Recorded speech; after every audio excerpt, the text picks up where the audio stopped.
My name is Charmaine, 35 years old, and somehow still healing from wounds my family inflicted. As a successful software developer, I escaped their toxicity but maintained occasional contact. Last Sunday, they invited me to an upscale brunch to catch up. Between mimosas and avocado toast, my mother leaned forward smirking. "You know, Charmaine, you are lucky we even include you. Pity goes a long way." I simply sipped my coffee and smiled. That night, I logged in, disabled every family credit account, and emailed my lawyer about selling the cabin. Before I continue this story, let me know where you are watching from in the comments below. Hit like and subscribe if you have ever had to stand up to family who underestimated your worth. Growing up in Fairfield, Connecticut meant privilege to outsiders. But inside our sprawling colonial home, emotional coldness permeated every corner. Our four-bedroom house with its manicured lawn and heated swimming pool was a fortress of expectations I could never quite meet. My childhood bedroom, painted pale blue at my mother Elaine's insistence despite my preference for green, became my sanctuary in prison. From elementary school through high school, I maintained straight as joined honor societies and poured every ounce of my energy into building a career that would make me completely untouchable. I funded their lavish lifestyles the moment I hit my first million, hoping to buy the genuine family connection I so deeply craved. But to truly understand how we reached that explosive Sunday brunch, and why I ultimately severed all ties, you have to understand the specific event that shattered my illusion of family. The true breaking point happened exactly 1 week prior. I had flown down to visit my parents for the first time in 5 long years. I had spent weeks planning this highly anticipated trip. I rented a massive 5-bedroom luxury rental property just 15 minutes from where they lived in the suburbs. I bought expensive gourmet groceries, meticulously stocking the refrigerator with my mother's favorite sparkling waters and my father's preferred cuts of prime steak. I wanted everything to be absolutely perfect for 7 consecutive days. I woke up early and sent cheerful text messages outlining our daily plans. For 7 consecutive days, they offered flimsy, dismissive excuses. "Chloe is having a minor crisis with her social media account, so we need to be there for her to help her film content. Trey is hosting an important networking event at his house, and we simply cannot miss it to support his vision. Tomorrow, Charmaine. We promise we will come over tomorrow." But tomorrow never came. For 7 consecutive nights, I cooked elaborate dinners. For 7 consecutive nights, I set the long mahogany dining table for 3 people. And for 7 consecutive nights, they never showed up. I stood in the massive gourmet kitchen of the rental house on the 7th night. The silence of the empty house was deafening, pressing against my ears, like a physical weight. The roasted lemon herb chicken I had carefully prepared was entirely cold, sitting untouched on the expensive ceramic serving platter. The savory gravy had congealed into a thick, unappetizing paste in the crystal bowl. I slowly reached out and picked up a pristine white porcelain dining plate from the flawlessly set table. My fingers gripped the smooth edges incredibly tightly, my knuckles turning stark white under the intense strain. 5 years away. 5 years of sending them thousands of dollars every single month. 5 years of paying for my sister Chloe to pretend she was a wealthy, self-made lifestyle influencer on the internet. I stared blankly at the empty wooden dining chairs. A sudden, razor-sharp wave of clarity washed over my entire body. I did not scream. I did not cry a single tear. I simply raised my hand and threw the heavy porcelain plate directly into the stainless steel sink. The loud, shattering sound echoed sharply through the quiet, empty house. Splinters of white ceramic scattered violently across the expensive, dark marble countertops. It was a remarkably beautiful sound. It sounded exactly like the sudden end of an era. Right at that moment, my cell phone vibrated aggressively on the kitchen island. The bright screen lit up the dim room, displaying a new text message notification from my mother, Elaine. I picked the device up and read the words that would officially sever our relationship forever. "Hey, sweetie. We are still at Chloe and Trey's house for the weekend barbecue. The weather is just too perfect to leave the swimming pool right now. By the way, your nephew's gaming console broke this morning, and he is throwing a terrible tantrum. Could you just cash app your sister $500 for a new one so we can get some peace and quiet? We will catch you next time you fly down. Safe travels back home. I read the text message twice to make sure I was not hallucinating. Then I read it a third time. There was absolutely no apology for missing dinner all week. There was no mention of the fact that I was getting on a long flight back to New York early the next morning.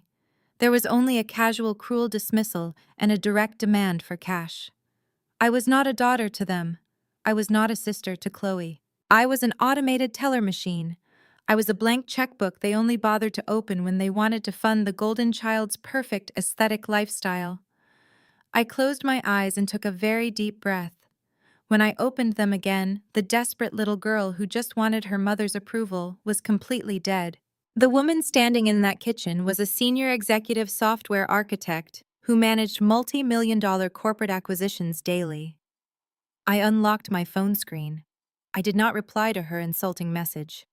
Instead, I opened my contacts and dialed the direct line for my private wealth manager in New York.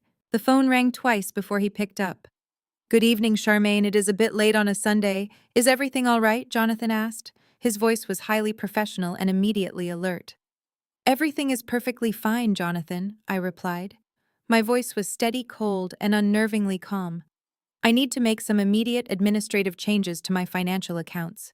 I need you to cancel 3 authorized user platinum credit cards attached to my primary account. I want them disabled immediately. Right this exact second." I could hear the rapid clicking of his computer keyboard in the quiet background.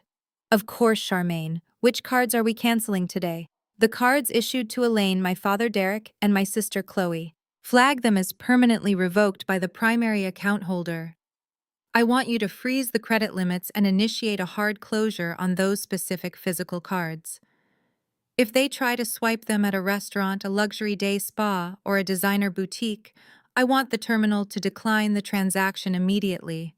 I want the word declined flashing in bright red letters, no warnings, no grace periods, just a hard, embarrassing decline." Jonathan paused for a fraction of a second. "I am processing the cancellation right now. The cards ending in 4, 2, 8, 9, 7, 7, 0, 1 and 5, 5, 3, 2 have been officially deactivated. Is there anything else you need me to handle tonight before I log off?" "Yes," I said, leaning against the kitchen counter and staring at the shattered ceramic plate. "I need you to go into my scheduled outbound banking transfers. There is a recurring automatic clearinghouse payment set up for a Range Rover lease under the name Trey Washington. He is my brother-in-law who loves to pretend he is a self-made millionaire. He is currently leasing a luxury vehicle that costs $1,800 a month. Cancel that automatic transfer." I heard more rapid clicking over the line. "That transfer is scheduled to clear tomorrow morning, Charmaine. If I cancel it now, his auto lease payment will bounce and he will be hit with insufficient fund fees from his bank." "That sounds like a personal financial problem for Trey," I replied smoothly. "Cancel the transfer and block any future requests from his banking institution." "Consider it done," Jonathan said. "Your accounts are completely locked down. Have a good evening." I ended the call and slipped the phone into my pocket. The physical relief that washed over my body was intoxicating. I walked into the master bedroom, pulled my heavy suitcase from the closet, and began tossing my clothes inside. As I zipped the leather bag shut and walked toward the front door, my phone began to vibrate violently. The screen flashed with my mother's name. She was panic calling. I stared at the screen, a cold smile touching my lips. I pressed decline, grabbed my bags, and stepped outside into the waiting Uber. Exactly 1 month passed since that fateful morning at the airport. The brisk autumn air of Manhattan was a stark contrast to the stifling humidity of Atlanta, both physically and emotionally. I sat at my sleek mahogany desk in my corner office, overlooking the sprawling concrete jungle of the financial district. The transition from the discarded daughter to the apex predator was fully complete. I had spent the last 4 weeks meticulously analyzing every single financial document related to my brother-in-law Trey and his crumbling real estate empire.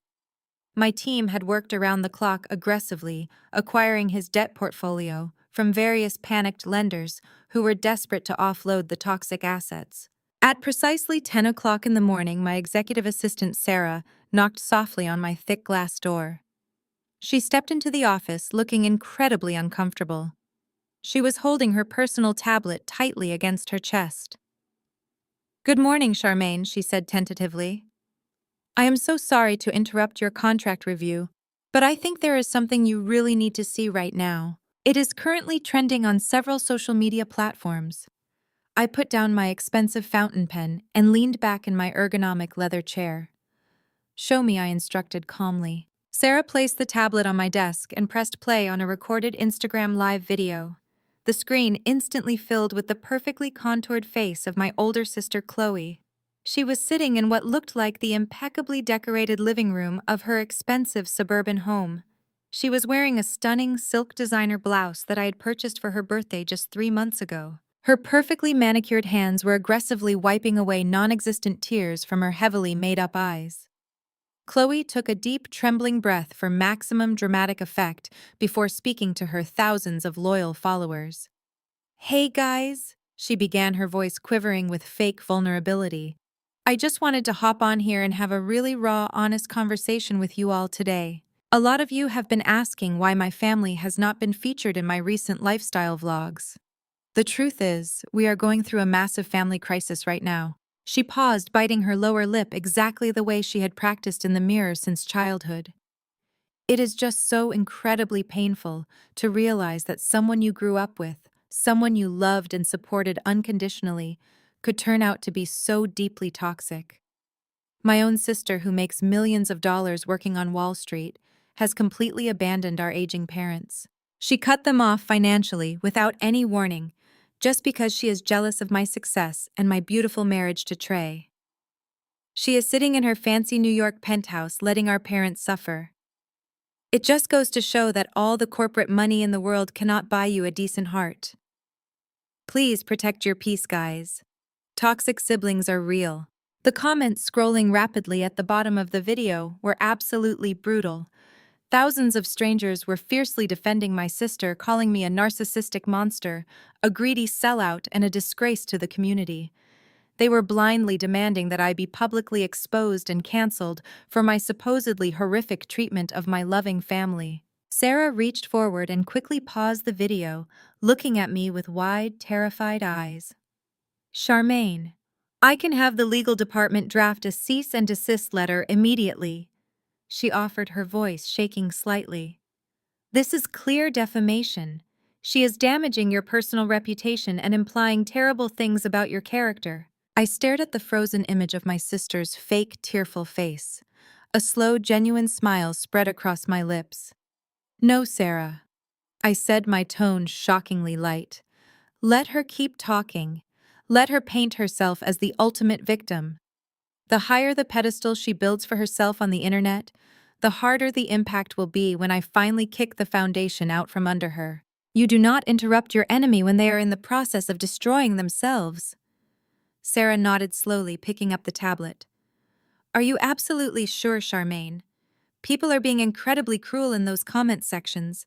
The opinions of internet strangers who fund their lives through credit card debt do not concern me," I replied smoothly. "You can return to your desk, Sarah. Do not monitor her social media anymore. We have an actual corporation to run." As Sarah left the office, my personal cell phone began vibrating violently across the smooth surface of my desk. The social media smear campaign had officially activated the flying monkeys. I picked up the phone and looked at the glowing screen.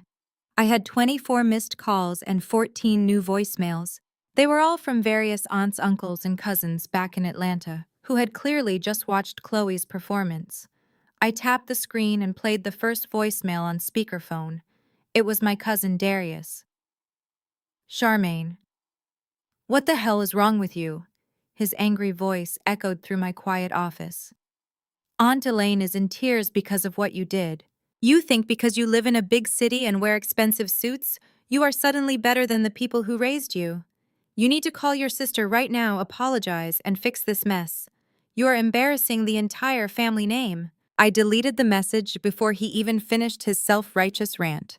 I played the next one. This time it was my Aunt Beatrice.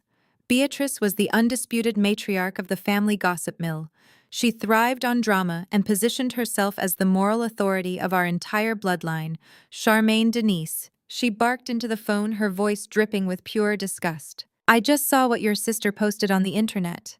I am absolutely appalled by your behavior. Your parents sacrificed everything to give you a good life, and this is how you repay them.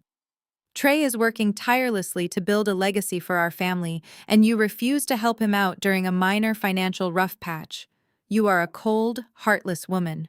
Do not you dare show your face at the family reunion this year until you make this right. I calmly deleted her message as well. It was truly fascinating to watch how quickly they all rallied behind the golden child. None of them called to ask for my side of the story.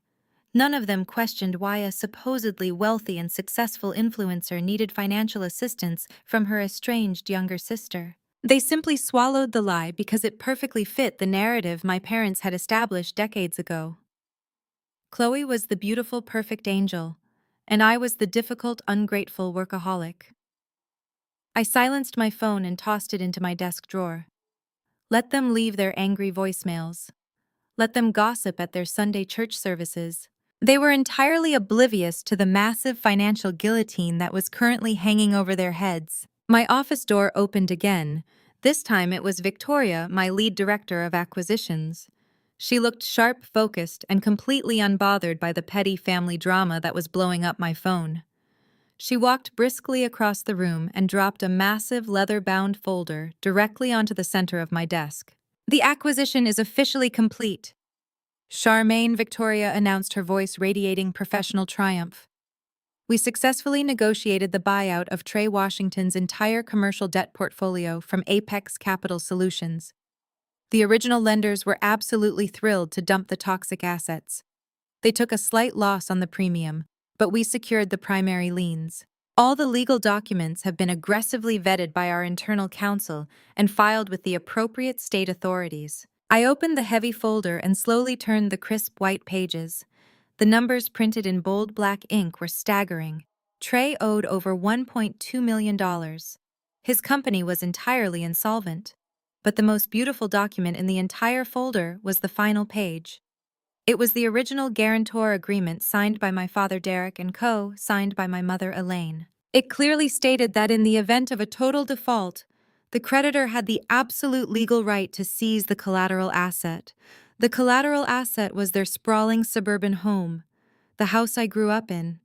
I pulled my expensive fountain pen from its resting place. I flipped to the signature page of the acquisition transfer. With 3 swift, elegant strokes of my pen, I officially bound my holding company as the sole owner of the debt. I placed the pen down and looked up at Victoria. "It is done," I said, my voice dropping to a dangerous whisper. "I now legally own my brother-in-law's failing business. I own his leased vehicles. I own the camera equipment my sister uses to film her pathetic videos. And most importantly, I hold the absolute power to foreclose on my parents' house at any given moment." Victoria offered a small, knowing smile. "You hold all the cards, Charmaine? How exactly do you want to proceed? Do we send the standard default notices to his business address? Do we initiate the preliminary asset seizure protocol?" I shook my head slowly, closing the heavy leather folder. "No, Victoria. We do not send him a single piece of mail. We do not give him the luxury of a warning. I want him to believe he got away with it. I want him to think the bank simply lost his paperwork in an administrative shuffle. We are going to wait until the perfect moment to drop this bomb. I want maximum collateral damage." "Understood," Charmaine, Victoria replied, picking up the folder. "I will secure these documents in the main vault. Nobody breathes a word of this to the outside world." As Victoria turned to leave, my desk phone chimed loudly. It was the internal line connecting directly to the main security desk down in the lobby. I pressed the flashing button and answered. "Yes, what is it?" I asked, maintaining my professional composure. "Ms. Charmaine." The deep voice of the head security guard crackled through the speaker. "I am very sorry to disturb you, but we have a highly agitated individual down here in the main lobby. She bypassed the visitor registration desk and is currently screaming at the receptionists. She claims to be your aunt and is demanding that you come down here immediately. She says she is not leaving this building until you answer for your crimes against your family. My blood ran completely cold and then instantly boiled. I stood up from my desk, walking over to the floor-to-ceiling window, looking down at the tiny yellow taxicabs moving through the New York streets below. My family had truly lost their minds. They thought they could bring their toxic Atlanta drama into my corporate sanctuary. What is the name of the individual causing the disturbance? I asked, my voice eerily calm. She says her name is Beatrice, the security guard replied, sounding incredibly annoyed. And she is currently threatening to call the local news stations if you do not come down here to face her right now. Send her up to my floor, I commanded without a single second of hesitation. Have 2 security officers escort her directly to my office and wait outside the door. It seems my aunt wants a confrontation today. I am going to give her exactly what she is asking for. I ended the call and smoothed the wrinkles from my tailored suit jacket. The smear campaign had moved from the internet to my front door. It was time to show Aunt Beatrice the absolute truth. I stood behind my massive mahogany desk and waited for the heavy glass doors of my executive suite to swing open. Within less than 2 minutes, the loud sound of my aunt's voice echoed down the quiet, carpeted hallway. She was loudly lecturing the 2 large security guards who were escorting her, demanding they take their hands off her designer coat. Aunt Beatrice marched into my office like a general stepping onto a conquered battlefield. She was wearing her finest Sunday church suit, a bright purple ensemble complete with a matching wide-brimmed hat. The sheer audacity of her presence in my corporate sanctuary was almost amusing, but I kept my face entirely impassive. You have some serious nerve making me wait down in that lobby? Charmaine, Beatrice spat, pointing a manicured finger directly at my face. The security guards lingered awkwardly in the doorway, waiting for my command. I gave them a brief nod and they stepped out, pulling the glass door shut behind them, leaving us entirely alone in the soundproof room. I gestured calmly toward one of the leather guest chairs. Please sit down, Aunt Beatrice, I said, keeping my voice perfectly level. You have traveled a very long way just to yell at me. I imagine your feet must be tired. Do not you dare patronize me, she yelled, refusing to sit down. She paced back and forth in front of my desk, her purple hat bobbing with every angry step. I saw what your sister posted this morning. The entire family saw it. The entire church congregation saw it. You should be absolutely ashamed of yourself, sitting up here in this glass tower, while your own parents are struggling to keep their heads above water. You have completely lost your way, Charmaine. You let all this money turn your heart into a block of solid ice. I leaned against the edge of my desk, crossing my arms loosely over my chest. And what exactly did Chloe tell you? I asked, feigning mild curiosity. Beatrice stopped pacing and glared at me with pure righteous indignation. She told us the truth, Beatrice declared proudly. She told us how you coldly canceled the emergency credit cards. She told us how you refused to help Trey when his business hit a minor snag. But most importantly, she reminded us of who the real heart of this family is. Chloe has always been the one to step up when things get difficult. She does not just throw money at problems like you do. She actually cares. I raised a single eyebrow. Is that so? I replied softly. And how exactly does Chloe show this deep, unwavering care for the family? Beatrice placed both hands on her hips, looking at me as if I were the most dense person on the planet. Are you really that blind? She scoffed. Last year, when I had to have my emergency gallbladder surgery, my medical insurance refused to cover the out-of-network surgeon. I was terrified. I thought I was going to lose my house just to pay the hospital bills. But your sister stepped up. Chloe used her hard-earned social media sponsorship money to pay my entire medical bill out of her own pocket. $14,000, Charmaine. She paid it in full and she never asked me for a single dime in return. Where were you when I was lying in that hospital bed? You did not even bother to send me a get well card. You just ignored my suffering completely. I stared at my aunt for a long, silent moment. The absolute conviction in her voice was fascinating. Chloe had truly spun a masterful web of lies. My sister had not only stolen my money, but she had successfully weaponized it to buy the loyalty and adoration of our entire extended family. I slowly walked around to the front of my desk and picked up my desk phone. I pressed the intercom button for my assistant. Sarah, I said calmly, Please print the archived financial document from my personal encrypted drive. File name is Atlanta Medical Transfer, November of last year. Bring it in immediately. Beatrice narrowed her eyes at me. What are you doing? She demanded. Are you trying to intimidate me with your corporate lawyers? Because it is not going to work. I fear the Lord, not some fancy Manhattan attorney. I am not trying to intimidate you, Aunt Beatrice, I replied, leaning back against the mahogany wood. I am simply going to cure you of your absolute ignorance. The office door opened, and Sarah walked in holding a single piece of high-quality printer paper. She handed it to me without a word and quickly exited the room. I looked at the paper, verifying the details. The bank logo was printed clearly at the top. The transaction ID, the routing numbers, the exact time and date stamps were all perfectly legible. I took 2 steps forward and held the piece of paper out toward my aunt. Beatrice looked at it suspiciously before snatching it from my hand. Read it aloud, I instructed, my voice turning slightly colder. Read every single line of that document, Beatrice. She pulled a pair of reading glasses from her purple purse and shoved them onto her face. Her eyes scanned the top of the page. It is a bank wire transfer confirmation, she said dismissively. From your personal wealth management account. So what? Keep reading. I pushed, stepping closer to her. Look at the destination account and the exact dollar amount. Beatrice frowned, her eyes darting down the page. Destination account is listed as Atlanta General Hospital Billing Department.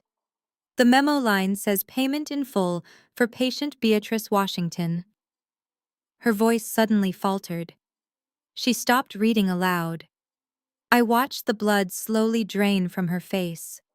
The bright purple of her hat suddenly looked incredibly vibrant against her ashen skin. The amount, Aunt Beatrice, I pressed, my tone completely unforgiving. Read the exact amount of the transfer. $14,250, she whispered, her voice barely audible in the quiet room.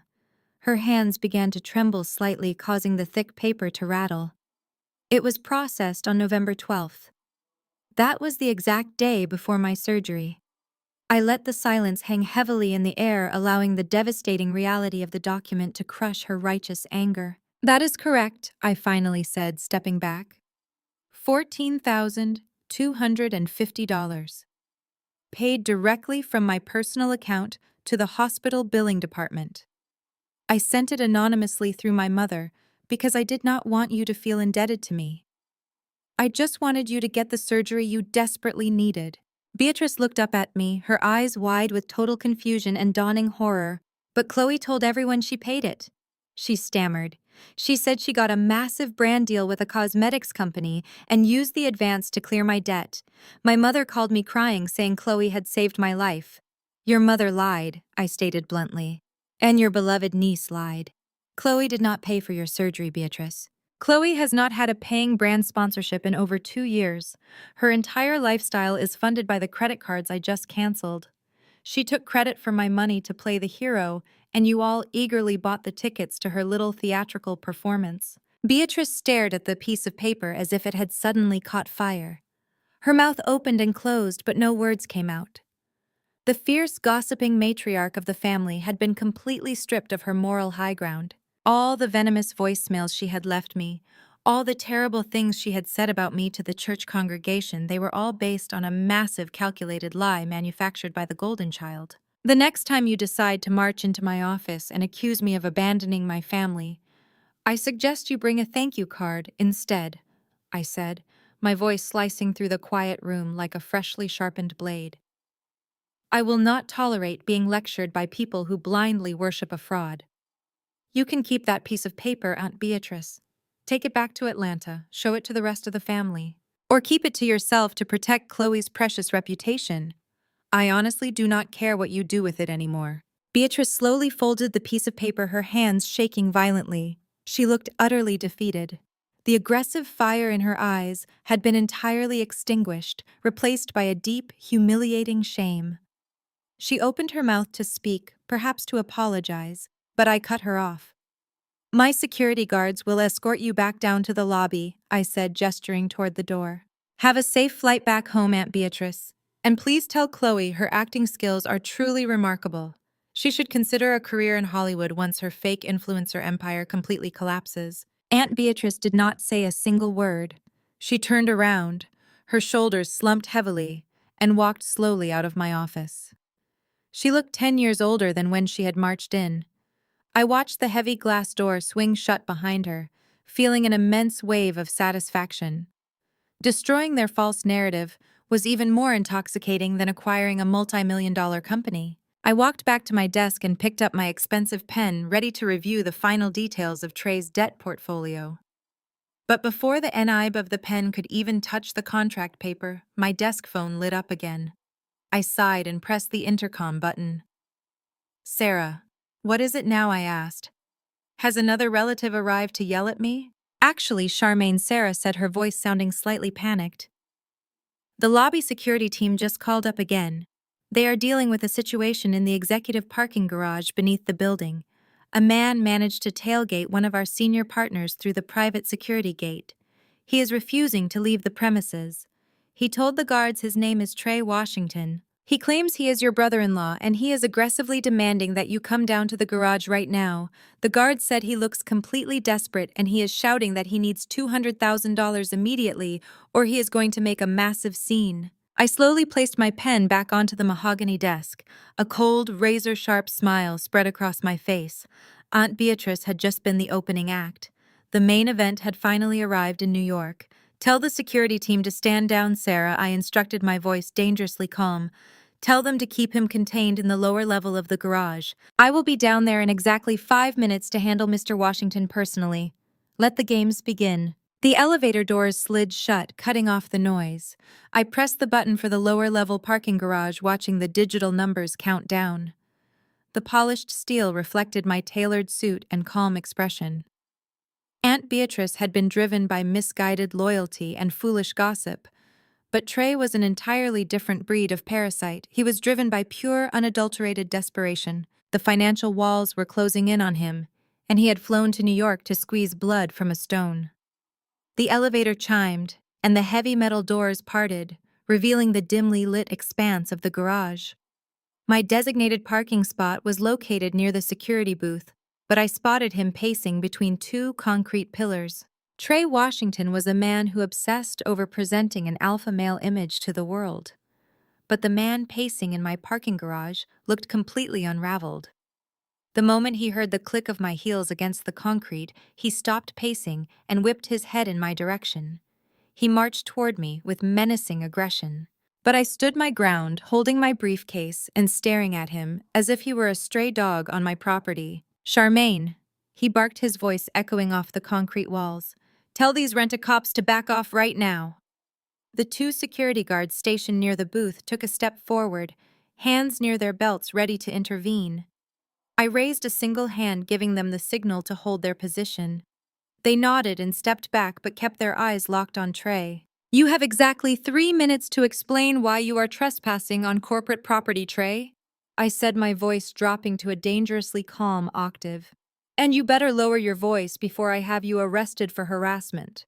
Trey ran a shaky hand over his head, his chest heaving as he tried to regain his arrogant composure. "I am not leaving the city until you write me a check," he demanded, pointing a finger toward my face.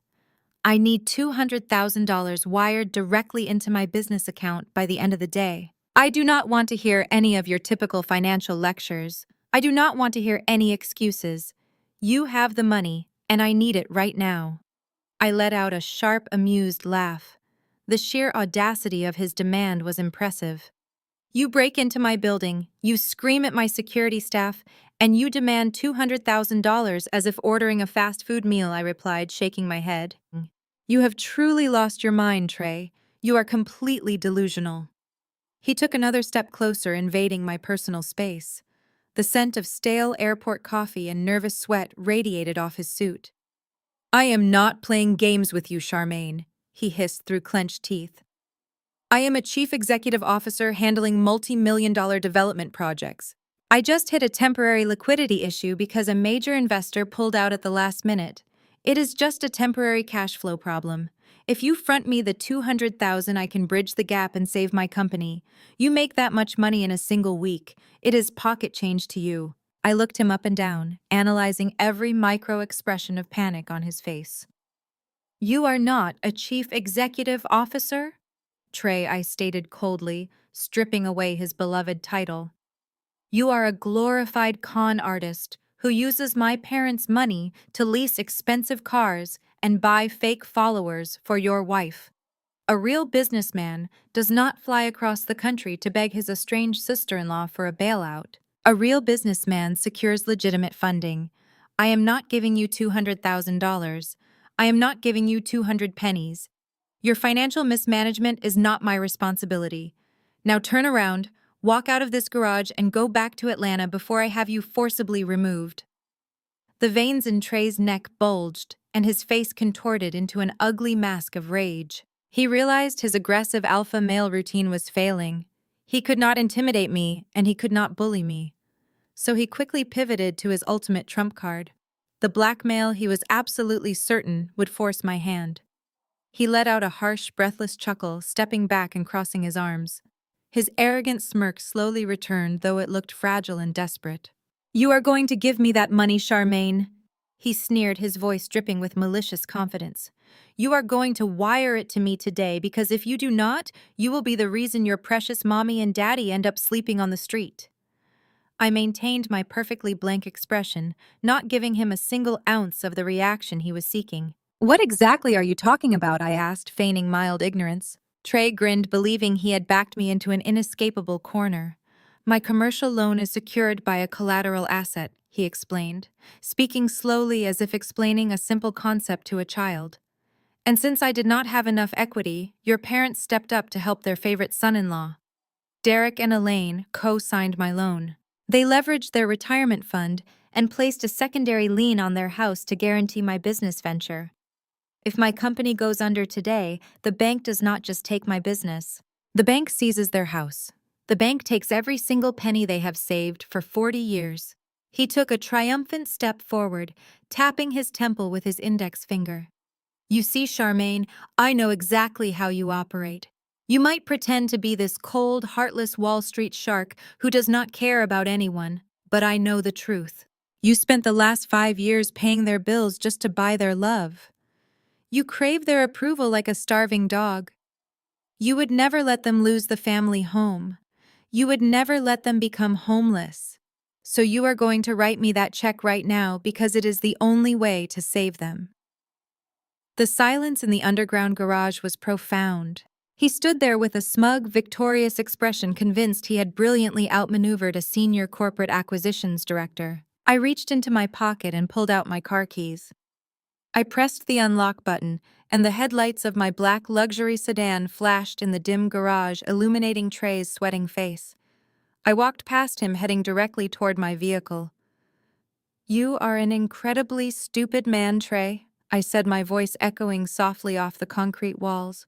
You build your entire life on lies and assume everyone else is as foolish as the people you manipulate in Atlanta. He spun around, clearly confused by my lack of panic. Did you not hear a single word I just said? He yelled, his voice cracking with sudden anxiety. They will lose the house, Charmaine. The bank will foreclose on them. You have to bail me out. I opened the driver's side door of my car and paused, resting my hand lightly on the metal frame. I looked back at him, my eyes completely devoid of any human warmth. I heard every single word you said, Trey, I replied smoothly. But you clearly do not understand how corporate debt restructuring actually works. I suggest you go back to your hotel room, log into your business portal, and read the fine print on exactly who bought your commercial loan last week. Trey's jaw dropped slightly, his eyes widening in total confusion. What? He stammered, taking a hesitant step toward my car. What do you mean, who bought the loan? The original bank holds the paper. No, Trey. I smiled, a slow, terrifying smile that finally made the blood drain entirely from his face. The original bank sold your highly toxic debt to a private holding company. A holding company that I personally control. You came all the way to New York to threaten me with a foreclosure that I currently have the legal authority to execute. I am your majority creditor. I own your debt. I own your company. And I own the lien on my parents' house. Before he could even process the catastrophic disaster he had walked blindly into, I slid elegantly into the leather driver's seat of my sedan. I pulled the heavy door shut, cutting off the sound of his ragged breathing. Through the tinted glass window, I watched his facial muscles collapse as the terrifying reality finally washed over him. He was entirely at my mercy. I started the engine, the very powerful motor purring smoothly in the quiet underground space. I shifted the car into drive and slowly pulled away, leaving Trey standing completely alone, frozen in the shadowy darkness of the parking garage. The emotional war was now rapidly escalating, but I had already secured the absolute high ground. The emotional war was now rapidly escalating, but I had already secured the absolute high ground. I drove up the spiraling concrete ramp of the parking garage and merged into the chaotic afternoon traffic of Manhattan. My heart rate was completely steady. The look of utter devastation on Trey's face was burned into my memory, and it provided a profound sense of vindication. For years, he had paraded around family gatherings, treating me like a naive piggy bank while disrespecting my career. Now he finally understood the terrifying reality of my world. I navigated the busy streets and headed directly back to my luxury penthouse apartment overlooking the city skyline. I needed a quiet space to strategize my next move. As soon as I walked through my front door, I bypassed the kitchen and went straight to my home office. I opened my secure laptop and initiated a video conference call with Victoria and my lead corporate attorney, Marcus. Their faces appeared on my large monitor within seconds, looking alert and ready for instructions. "Good afternoon," Charmaine, Marcus said, adjusting his glasses. "Victoria informed me about the successful acquisition of the Washington real estate debt portfolio. The legal transfer is fully executed on our end. We hold the primary liens on all his commercial properties, and more importantly, we hold the secondary lien on the residential collateral located in Atlanta." "Excellent work, Marcus," I replied, leaning back in my chair. "Now I need to establish the precise parameters of our enforcement strategy. Has the original lending institution officially notified Trey of the debt transfer yet?" Victoria shook her head. "No, Charmaine," she confirmed. "We explicitly requested a delay in the administrative notification process. According to standard regulatory guidelines, we have a 30-day window before we are legally required to send the formal change of creditor notice to his registered business address. I want you to use every single day of that 30-day window," I instructed, my voice sharp and calculated. "Do not send him a single email. Do not send any physical letters. Do not initiate any collection calls. I want absolute radio silence from our firm. Trey is currently in a state of extreme panic because of what I told him in the garage today. He knows I hold the debt, but he does not know when or how I'm going to strike. I want him to sweat. I want him to return to Atlanta and look my parents in the eyes knowing he has doomed them all." Marcus frowned slightly, clearly confused by the personal nature of my request.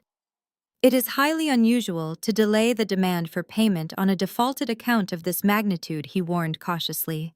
"From a purely financial perspective, we should immediately freeze his remaining business assets and file the preliminary foreclosure paperwork on the residential collateral. If we give him time, he might try to declare bankruptcy or hide liquid capital." "He has no liquid capital to hide, Marcus," I stated confidently. "I have already reviewed his complete financial profile. The man is drowning in liabilities. He is entirely cornered. And as for the residential collateral, that house belongs to my parents. I have a very specific timeline for how I want this entire situation to unfold. You will hold all legal actions until I give the explicit command to execute the trap. Prepare the asset seizure documents and the foreclosure notices, but keep them locked in your vault. When I say drop the hammer, I want it dropped with maximum corporate force." "Understood." Marcus nodded slowly, sensing the deep personal gravity of the situation. "We will hold the perimeter and await your final orders." I ended the video call and closed my laptop. The trap was perfectly set. The heavy steel doors had locked shut, and the entire Washington family was standing inside the cage without even realizing it. The next few days passed in absolute silence. It was a deafening, tense quiet that vibrated with unspoken hostility. None of my relatives called me. My mother did not send any passive-aggressive text messages. Chloe was entirely absent from social media, having paused her ridiculous influencer posts after Aunt Beatrice returned to Atlanta with the medical wire transfer receipts. The fake foundation of their perfect family was rapidly crumbling, and they were currently in damage control mode. I knew exactly what they were doing. They were holding secret family meetings in my parents' living room, trying to figure out a way to neutralize me. Trey had undoubtedly rushed back to Atlanta and confessed the catastrophic truth to Derek and Elaine. He had to tell them that I bought the commercial loan. He had to warn them that their beloved house was currently resting in the palm of my hand. I could only imagine the sheer panic that must have gripped my mother when she realized her discarded daughter was now her ultimate landlord. On Thursday evening, exactly 4 days after the garage incident, my personal cell phone finally rang. I was sitting on my velvet sofa sipping a glass of expensive red wine and reading a novel. I glanced at the screen resting on the coffee table. The caller ID displayed my father Derek. A cold smile touched my lips. The silence was officially broken. They had formulated their plan, and Derek was the designated messenger. I let the phone ring 4 times before slowly picking it up and answering. "Hello, Derek," I said, skipping the traditional family pleasantries. There was a brief, heavy pause on the other end of the line. He was likely taken aback by my use of his first name instead of calling him Dad. "Charmaine, baby," he finally said, his voice dripping with forced warmth and artificial affection. "It has been a very long week. How are you holding up in the big city?" I took a slow sip of my wine, tasting the rich, dark fruit notes. "I am exceptionally well, Derek," I replied, my tone completely flat. "Business is booming. My portfolio is expanding rapidly. What can I do for you tonight? I doubt you called just to ask about my well-being." He let out a nervous chuckle. The sound strained and entirely unnatural. "You always were a straight shooter, Charmaine. Just like your old man. Listen, I am calling because we need to clear the air. This entire situation has gotten completely out of hand. Your mother is sick with worry, Chloe is stressed out, and Trey is deeply regretful about how he approached you in New York. We are a family, Charmaine. We should not be fighting like this." I remained completely silent, allowing his desperate words to hang in the empty space. When I did not offer any reassurance, he quickly continued, pushing forward with his rehearsed script. "Anyway, my 60th birthday is this coming Sunday," he announced, trying to sound cheerful. "We are hosting a massive Sunday dinner at the house. The whole family will be there. Aunt Beatrice, Uncle George, your cousins, everyone. I want you to fly down and be there, Charmaine. I want all my girls under one roof for my milestone birthday. We want to put all this silliness behind us and start fresh." The sheer audacity of the invitation was almost breathtaking. They were calling the potential foreclosure of their home and the theft of my money silliness. They wanted me to simply forgive and forget because they were terrified of the consequences. But beneath the fake, cheerful invitation, I could hear the sharp edge of manipulation. I knew exactly what this Sunday dinner really was. It was a trap. They believed that if they could get me back into that house surrounded by the entire extended family, they could use emotional blackmail and peer pressure to force me to sign away my legal rights to Trey's debt. They were going to ambush me at the dinner table. They were going to serve a beautiful meal, say a lengthy prayer, and then slide a legal waiver across the table, expecting me to forgive the $1 million loan for the sake of the family legacy. They still thought I was the desperate little girl who just wanted a seat at their table. I stared at the thick manila folder resting on my glass coffee table. It contained the original guarantor paperwork bearing Derek's signature. He had literally gambled his own shelter on a fool, and now he wanted me to absorb the massive financial loss to save his pride. I slowly traced the edge of the folder with my index finger. "A Sunday dinner," I mused softly, my voice carrying a hint of dangerous amusement. "Just like the 7 Sunday dinners you all completely ignored last month." "Oh, Charmaine, please do not hold on to the past," Derek pleaded quickly, his voice thick with desperation. "We made a terrible mistake that week. We were distracted, and we treated you poorly. But this is my 60th birthday. It is a major milestone. Please come home. Give us a chance to make it right." I closed my eyes, visualizing the grand dining room in Atlanta. I pictured the expensive chandeliers, the fine china, and the hypocritical faces of the people who shared my blood. They wanted a family reunion. They were going to get a corporate execution. "I will be there, Derek," I said, my voice dropping to a smooth, icy calm. "I will book my flight for Saturday morning. Tell Mother to prepare her best recipes. I am very much looking forward to seeing everyone again." Oh, thank God, Derek exhaled heavily, sounding as though a massive weight had been lifted off his chest. "You have no idea how happy that makes me, Charmaine. We are going to have a wonderful time. We love you, baby. See you on Sunday." I ended the call without returning the sentiment.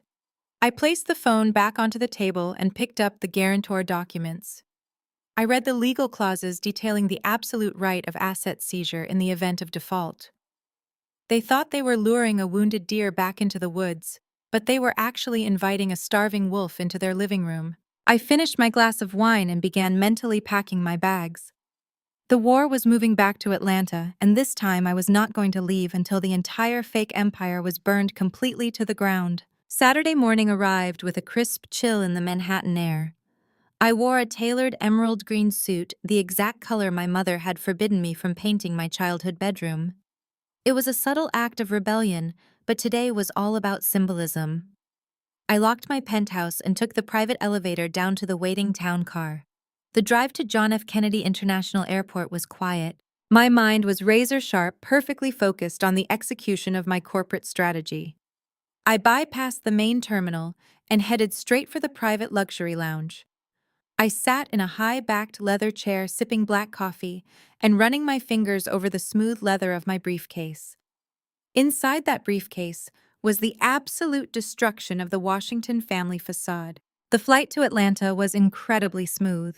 I spent the 2 hours in the air reviewing the final legal memorandums drafted by Marcus and Victoria. Every single loophole had been permanently sealed. Trey's business was completely insolvent. The predatory loan he had taken out was actively in default. The secondary lien on my parents' house was legally binding and fully transferred to my holding company. I looked out the small airplane window as we descended through the clouds over Georgia. For 32 years, I had viewed this city as a place of emotional starvation. It was the place where my achievements were ignored so my sister's mediocre milestones could be celebrated. Today I was returning not as a desperate daughter seeking validation, but as the undisputed owner of their entire reality. I landed, retrieved my luggage, and picked up my rental vehicle. I purposely selected a blacked-out luxury SUV, a vehicle that commanded immediate authority.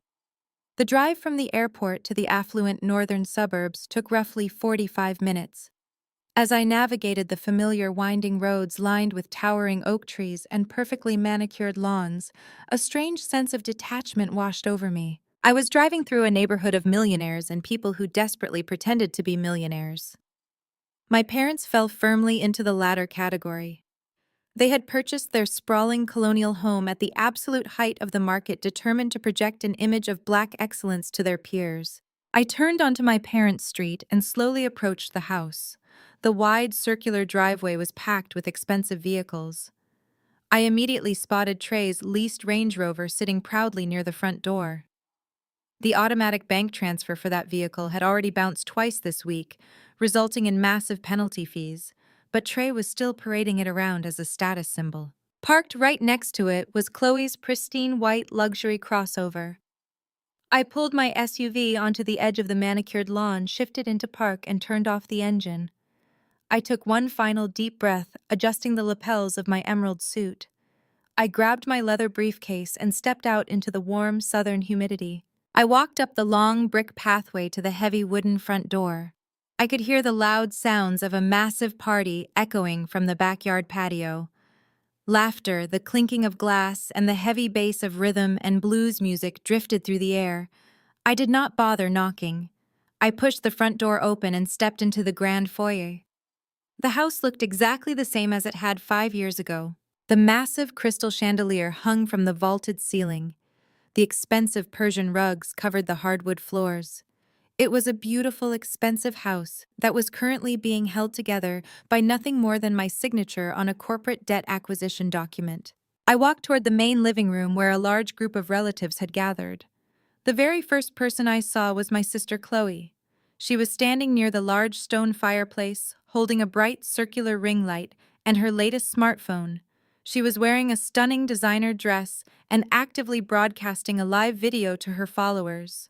"Oh my gosh, you guys!" Chloe cooed into the camera, flashing her perfectly whitened teeth. "We are just having the most amazing family Sunday dinner to celebrate my father's 60th birthday. Building generational wealth and keeping the family bond strong is so incredibly important. You always have to prioritize the people who genuinely support your vision." The sheer hypocrisy of her words was almost nauseating. She was lecturing the internet about generational wealth, while her husband was actively bankrupting the entire family. Several aunts and uncles were sitting on the expensive leather sofas, nodding along and cheering for her broadcast.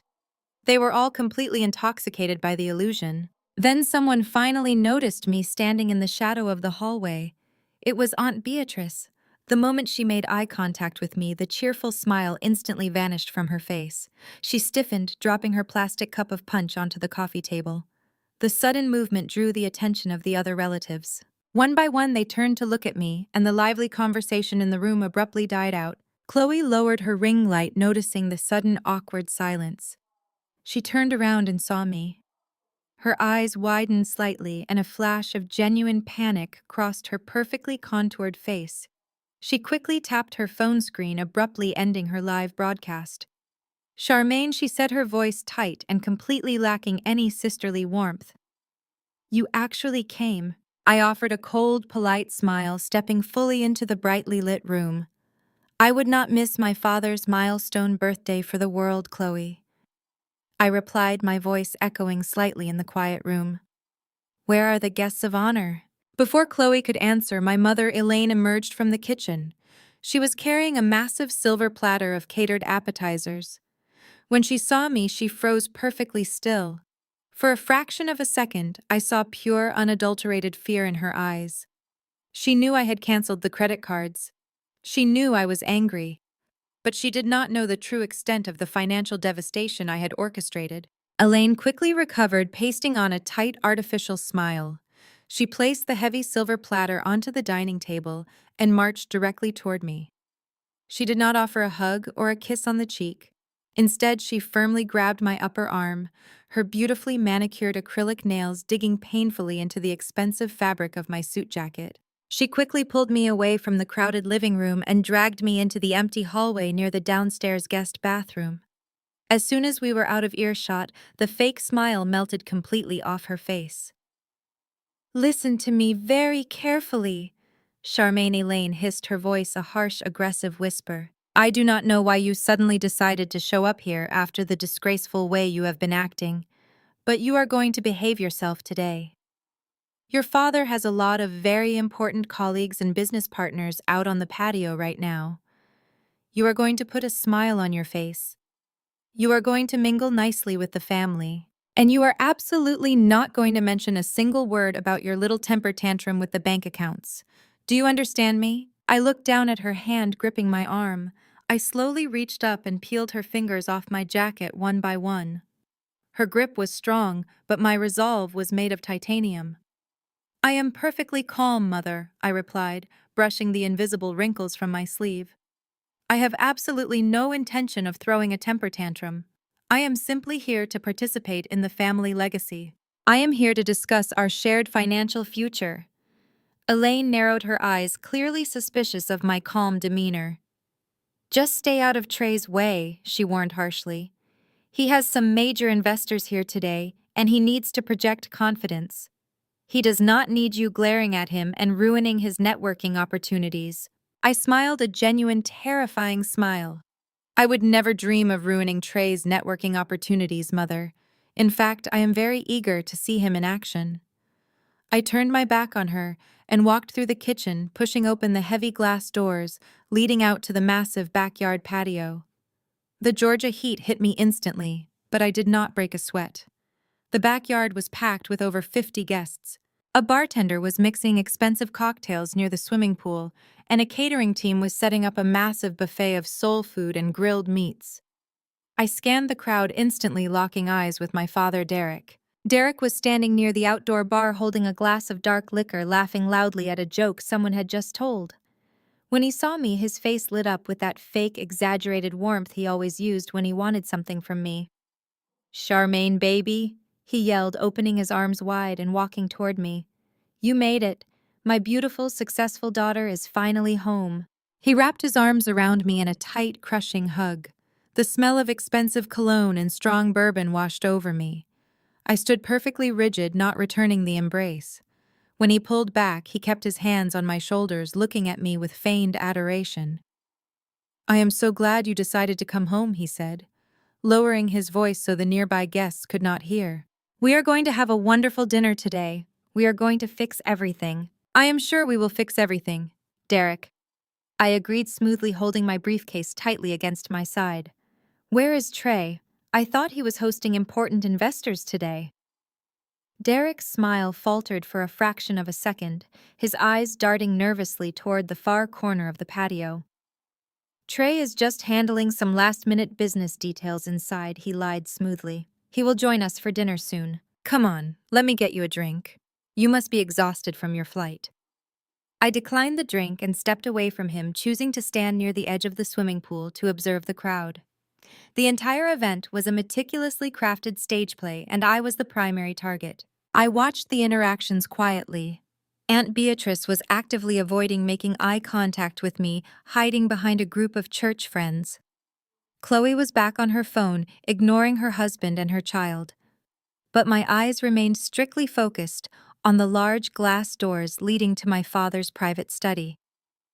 About 20 minutes later, I saw exactly what I had been waiting for. Trey emerged from the hallway looking incredibly tense. He was wearing a custom-tailored blue suit, but he was sweating profusely. He locked eyes with Derek across the crowded patio. Trey gave a sharp, subtle nod of his head. Derek immediately excused himself from his conversation and walked briskly inside the house. Trey followed closely behind him, clutching a thick black leather binder tightly against his chest. I recognized that leather binder. It was the exact same binder Trey had brought to New York when he tried to extort $200,000 from me in the parking garage. The trap was officially being armed. They were retreating to the study to review the fraudulent loan guarantee paperwork before presenting it to me at the dinner table. They were going to wait until I was surrounded by 50 people eating their catered food to publicly pressure me into signing away my money. I took a slow, deep breath, filling my lungs with the warm southern air. The prey had confidently walked directly into the center of the kill zone. I adjusted my grip on my briefcase, turned my back to the swimming pool, and slowly followed them inside the house. It was time for dinner. I lingered in the shadowed hallway outside the heavy oak doors of my father's private study. I heard the muffled sound of papers shuffling, and Trey's nervous voice followed by Derek's low, reassuring tone. They were rehearsing their lines like amateur actors. I checked my reflection in the hallway mirror, smoothing a stray hair. Moments later, the study doors swung open. Trey stepped out first, his face flushed but his posture artificially straightened. Derek followed closely behind, patting Trey on the shoulder. When they saw me standing in the hallway, they both froze. Derek quickly recovered, his fake smile returning at full force. "Charmaine, baby," he said loudly, clapping his hands. "Perfect timing. We were just finishing up some minor administrative details. It is time to gather everyone for dinner. Why do not you go ahead and take your seat in the formal dining room?" I nodded politely, my grip tightening on my briefcase. "Of course, Derek," I replied smoothly. "Lead the way." The formal dining room was a testament to my parents' desperate need for social validation. The long mahogany table was set for 20 relatives. Crystal wine glasses sparkled under the massive chandelier, and the good silver gleamed against the expensive linen tablecloth. The catering staff had arranged a breathtaking spread of food. Massive platters of roasted turkey honey, glazed ham, baked macaroni and cheese, collard greens, and sweet potato casserole filled the air with rich, savory aromas. It looked like a magazine cover depicting the perfect wealthy family holiday. But the tension was incredibly thick. As the guests filtered in, everyone scrambled to find designated seats. Chloe and Trey were seated directly to my father's right hand, the undisputed position of honor. My mother sat at the opposite end of the long table, playing the perfect hostess. I was directed to sit near the middle, flanked by Aunt Beatrice and my cousin Darius. Darius was the one who left me that venomous voicemail earlier in the week demanding an apology. Now sitting next to me, he found his shoes incredibly fascinating, refusing to make eye contact. Aunt Beatrice looked like she was sitting on hot coals. She rigidly kept her hands in her lap, staring blankly at her empty plate. She knew the truth about the medical bills. She knew Chloe was a liar, and she knew I held the actual receipts. Every time Chloe laughed loudly from the head of the table, Beatrice visibly flinched. The proud matriarch had been silenced by her own guilt and shame. Derek picked up his water glass and tapped his spoon against the rim, calling for attention. The room quickly quieted down. Before we partake in this feast, Derek announced, his voice booming with forced joviality. I want to say a few words of grace. Let us bow our heads. Everyone around the table dutifully bowed their heads and closed their eyes. I kept my eyes wide open, staring directly at Trey, who was peeking at me from across the table. Heavenly Father, Derek began, his tone adopting a reverent cadence. We thank you for this bountiful food and for the blessings you continue to shower upon this family. We thank you for health, for prosperity, and for the strength of our bloodline. We ask that you continue to guide our businesses and protect our legacy. And we especially thank you for bringing Charmaine back to our table today so that we may be completely whole once again. Amen. A chorus of amens echoed around the mahogany table. The polite clinking of silverware against expensive china began. My mother started directing the catering staff to pour the wine, while Chloe immediately began dominating the conversation. She loudly recounted a fabricated story about a cosmetics brand flying her out to Los Angeles for an exclusive photo shoot. The relatives eagerly ate up her lies, validating her false reality. No one asked me a single question about my life in New York. I was treated like a silent, wealthy ghost invited only to eventually foot the bill. I ate my food methodically, savoring the seasoned chicken while watching the psychological games unfold. Trey was drinking heavily, downing 2 glasses of expensive bourbon in rapid succession. His earlier confidence was wavering under the immense pressure of his impending financial doom. He kept throwing nervous glances at my leather briefcase placed deliberately on the floor next to my chair. He knew what was coming, but he banked his entire future on the hope that I would submit to the family pressure. As the main course was being cleared away, Chloe stood up from her chair. She smoothed down her designer dress and raised her crystal champagne flute.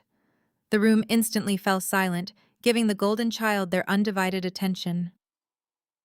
I just want to make a quick toast, Chloe said, her voice taking on that sickly sweet tone she used for her videos. She looked down at Derek, smiling warmly. Happy 60th birthday, Dad.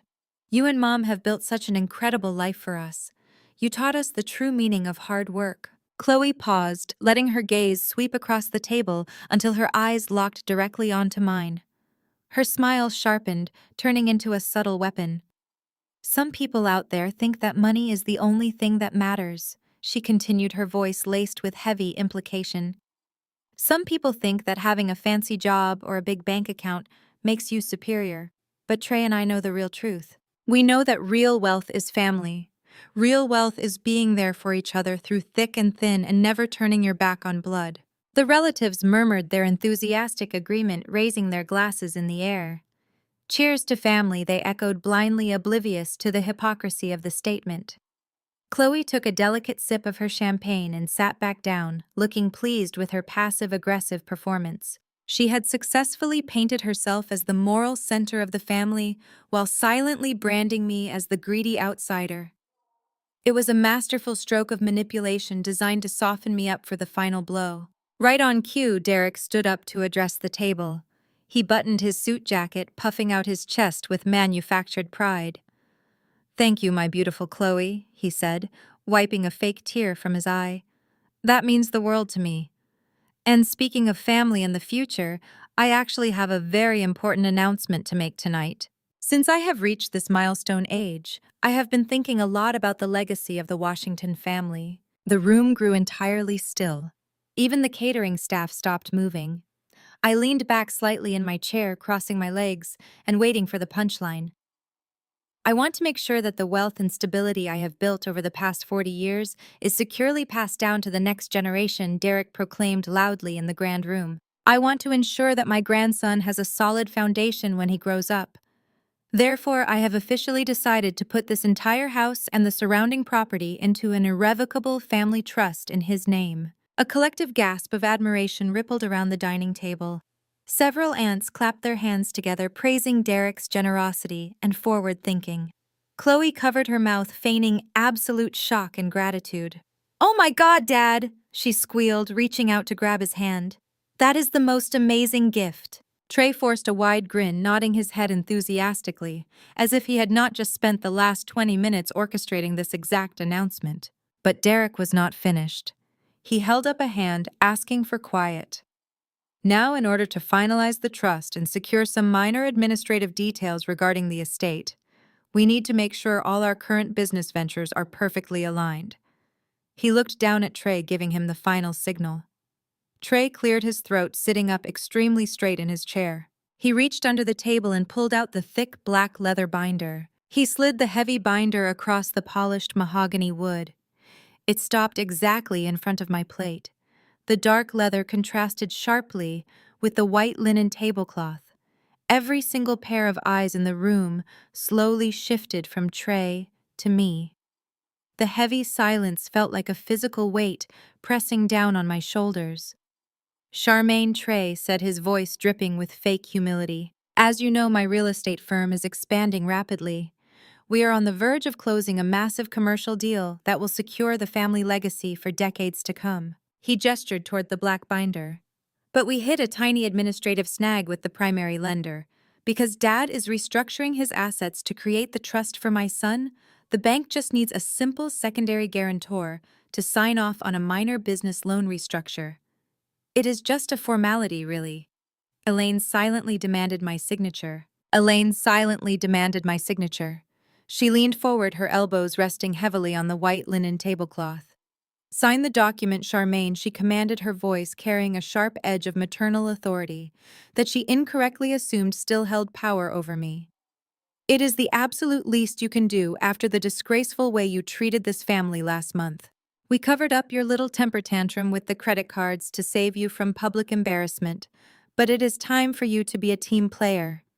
Your father is trying to build a legacy, and your brother-in-law is offering you a chance to be a part of it." The heavy silence in the dining room stretched tightly.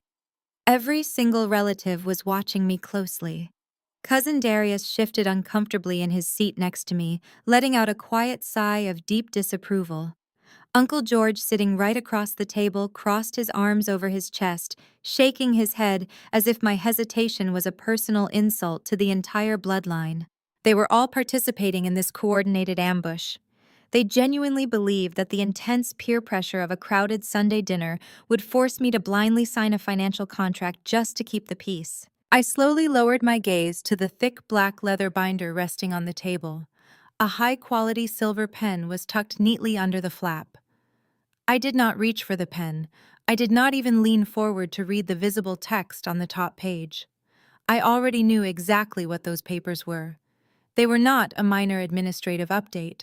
They were an emergency guarantor agreement designed to transfer the full liability of Trey's massive defaulted commercial loan directly onto my personal wealth portfolio. He wanted me to unknowingly legally absorb his $1.2 million debt, so the bank would release the lien on my parents' house. Trey cleared his throat, his nervous sweat reflecting the warm glow of the crystal chandelier overhead. "Come on, Charmaine," he urged, trying to sound like a confident chief executive officer. "It is just a standard boilerplate contract. I would not even bother you with it, but the bank is being incredibly rigid about the trust transfer. If you just sign on the dotted line, we can put all this boring business talk away and get back to celebrating your father's 60th birthday." Chloe is dying to cut the cake. I slowly reached out, but I did not touch the silver pen. Instead, I picked up my crystal water glass. I took a very slow, deliberate sip, the ice clinking softly against the glass. The sound echoed loudly in the tense room. I placed the glass back onto the table, aligning it perfectly with my plate. I looked directly into Trey's desperate, sweating face. "I'm not signing anything, Trey," I said, my voice perfectly calm and entirely devoid of emotion. A collective gasp rippled around the mahogany table. The polite facade of the family gathering instantly shattered. Trey's jaw clenched so tightly I could see the muscles jumping in his cheek. Derek slammed his open palm down on the table, rattling the expensive silverware. "Now you listen to me." "Charmaine," Derek barked, his face turning a deep shade of red. "You are not going to sit at my dining table, eat my food, and disrespect this family. Your brother-in-law is running a highly successful real estate development firm. He is bringing massive wealth into this household. He asked you for a simple signature to help secure your own nephew's financial future.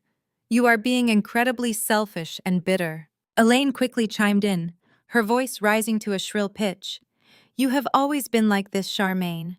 Ever since you were a little girl, you could never just be happy for your sister. You always had to ruin every special moment because you were jealous. Chloe finally found a wonderful husband who provides for her, and now you want to sabotage their success because you are sitting up in New York all alone." The surrounding relatives began murmuring their loud agreement. Disgraceful, one aunt whispered loudly. "She has all that corporate money, and she will not even help her own blood cousin," Darius added, shaking his head in disgust. The pressure cooker was officially whistling.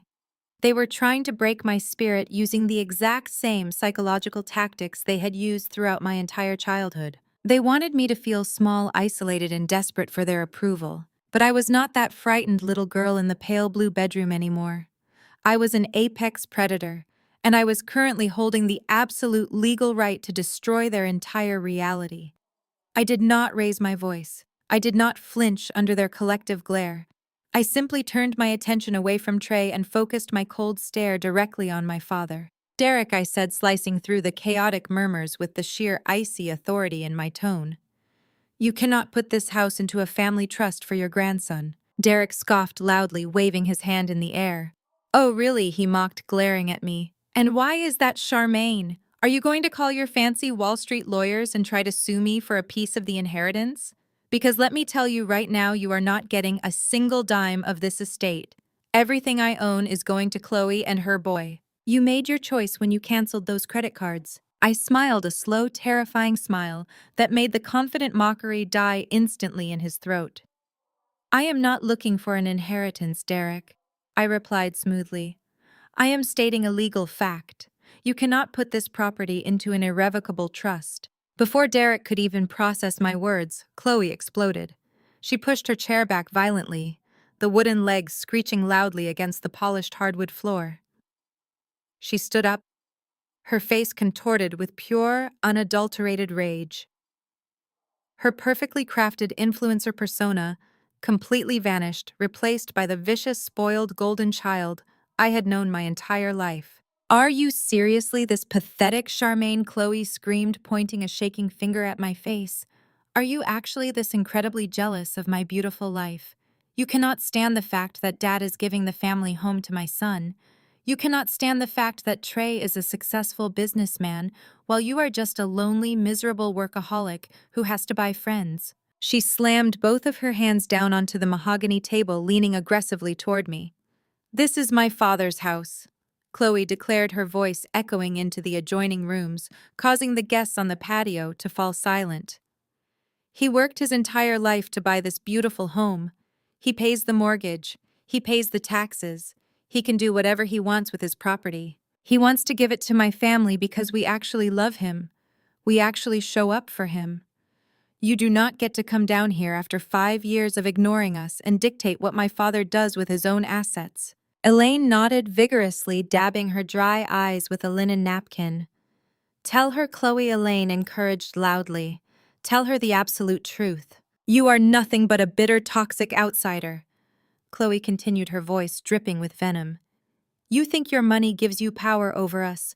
You think because you work in a tall glass building, you can look down on us. But you have absolutely no power here, Charmaine. You are sitting in our house. You are sitting at our table. And if you do not want to sign that paper and support this family, then you can pack your bags and walk right out that front door. We do not need you. We never really needed you. We only tolerated you out of pity." The silence that followed her vicious outburst was completely deafening. The entire dining room waited with bated breath to see if I would finally break down. Aunt Beatrice squeezed her eyes shut, refusing to watch the execution. Trey stood behind Chloe looking smug, believing his wife had successfully bullied me into absolute submission. Derek and Elaine watched me with cold, triumphant expressions. They had played their ultimate hand. I uncrossed my legs and sat up perfectly straight. I reached down and picked up my leather briefcase from the floor, placing it onto my lap. "You are right about one thing, Chloe," I said, my voice dangerously soft, forcing everyone in the room to lean in. "Money does not grant you power over people, but legal ownership absolutely does." I popped the brass latches, pulling out a crisp document. I placed it flat on the table. "He cannot put the house in a trust, Chloe," I said, my voice slicing through the thick tension of the room like a surgical scalpel, "because he does not own it." The absolute silence that followed my statement was heavy enough to crush bone. Nobody breathed. Nobody moved a single muscle. Derek stared at me, his mouth hanging slightly open as if his brain completely failed to process the English language. Chloe let out a sharp, confused laugh, looking around the table to see if anyone else understood the joke. "What are you even talking about?" Chloe scoffed, her voice trembling slightly. "Of course Dad owns the house. His name is on the mailbox. He pays the bills." I kept my eyes locked directly on my father. "Tell her, Derek," I said, my voice dangerously calm. "Tell your perfect golden child the absolute truth about what happened 5 years ago when your contracting business went under. Tell her about the mountain of undisclosed debt you accumulated trying to maintain this fake country club lifestyle." Derek swallowed hard, his Adam's apple bobbing nervously. His face, which had been bright red with anger just moments ago, rapidly drained of all color, turning a sickly ashen gray. "Charmaine, please," he whispered, his voice cracking. "Not now, not in front of everyone." But I was not going to protect his fragile ego any longer. I reached into my leather briefcase and pulled out a thick stack of legal documents stamped with official county seals. I tossed the heavy stack directly into the center of the mahogany table, right next to the massive platter of roasted turkey. The papers fanned out across the white linen tablecloth, exposing the bold black text. "5 years ago, Derek called me in the middle of the night crying," I announced to the entire dining room, making sure my voice carried to the aunts and uncles sitting at the far ends of the table. "He was 2 weeks away from a bank foreclosure. He had secretly remortgaged this house twice to pay for Chloe's lavish wedding to Trey. He was completely bankrupt. He begged me for a massive cash bailout to save the family home." Elaine covered her face with her hands, letting out a quiet, muffled sob. Aunt Beatrice gasped loudly, clutching her chest. "But I am not a foolish investor." I continued, resting my hands on the edge of the table. "I did not just hand over hundreds of thousands of dollars to a man who refuses to live within his means. I did not give him a loan. I bought the debt entirely. I paid off the bank and transferred the deed of this property into a private holding company, an LLC, that I personally own and control." "No," Derek stammered weakly, grabbing the edge of the table. "We signed ownership papers. The lawyer said we were still the owners on paper." I shook my head slowly, pitying his deliberate ignorance. "You signed a residential lease agreement, Derek. You are listed as tenants. I drafted a specialized lease that allowed you and Mother to live here with a $0 monthly rent requirement. I paid the property taxes. I paid the homeowner's insurance. I paid the maintenance fees. You have been living in my house completely rent-free for 5 years, playing the role of the wealthy patriarch while I silently funded your absolute delusion." The relatives around the table began whispering frantically to each other. Uncle George looked at Derek with pure disgust, realizing that his brother had been lying to the entire family for years about his financial success. Cousin Darius looked down at his plate, his face burning with intense embarrassment for having defended them. The illusion of black excellence that my parents had so desperately tried to project had just been violently shattered in front of their closest friends and family members. Chloe grabbed the documents from the center of the table, her perfectly manicured nails frantically tearing through the pages. She scanned the legal jargon, her eyes darting back and forth in absolute panic. "This is fake!" she shrieked, throwing the papers back onto the table. "This has to be fake. You forged this, Charmaine. Dad would never sign the house over to you." "It is public record, Chloe," I replied smoothly. You can look it up on the county property appraiser website right now on that expensive smartphone I bought for you. You have spent your entire life bragging about your generational wealth. You built your entire social media following by pretending you came from old money. But the absolute truth is that your generational wealth does not exist. It is a complete fabrication. Your inheritance is exactly zero. Chloe let out a devastated sob, sinking back into her chair. The golden child had just been officially stripped of her crown. The kingdom she thought she was inheriting was entirely owned by the sister she had relentlessly bullied and alienated. Your lavish influencer lifestyle was never funded by your own success. I continued turning the knife with surgical precision.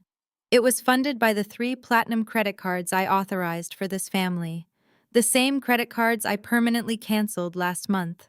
That is why you have not posted a single shopping haul video in 4 weeks. You are completely broke, Chloe. You do not own this house and you do not have any money. I then slowly turned my gaze away from my sobbing sister and focused entirely on the man sitting next to her. Trey had been sitting completely frozen since I dropped the deed onto the table.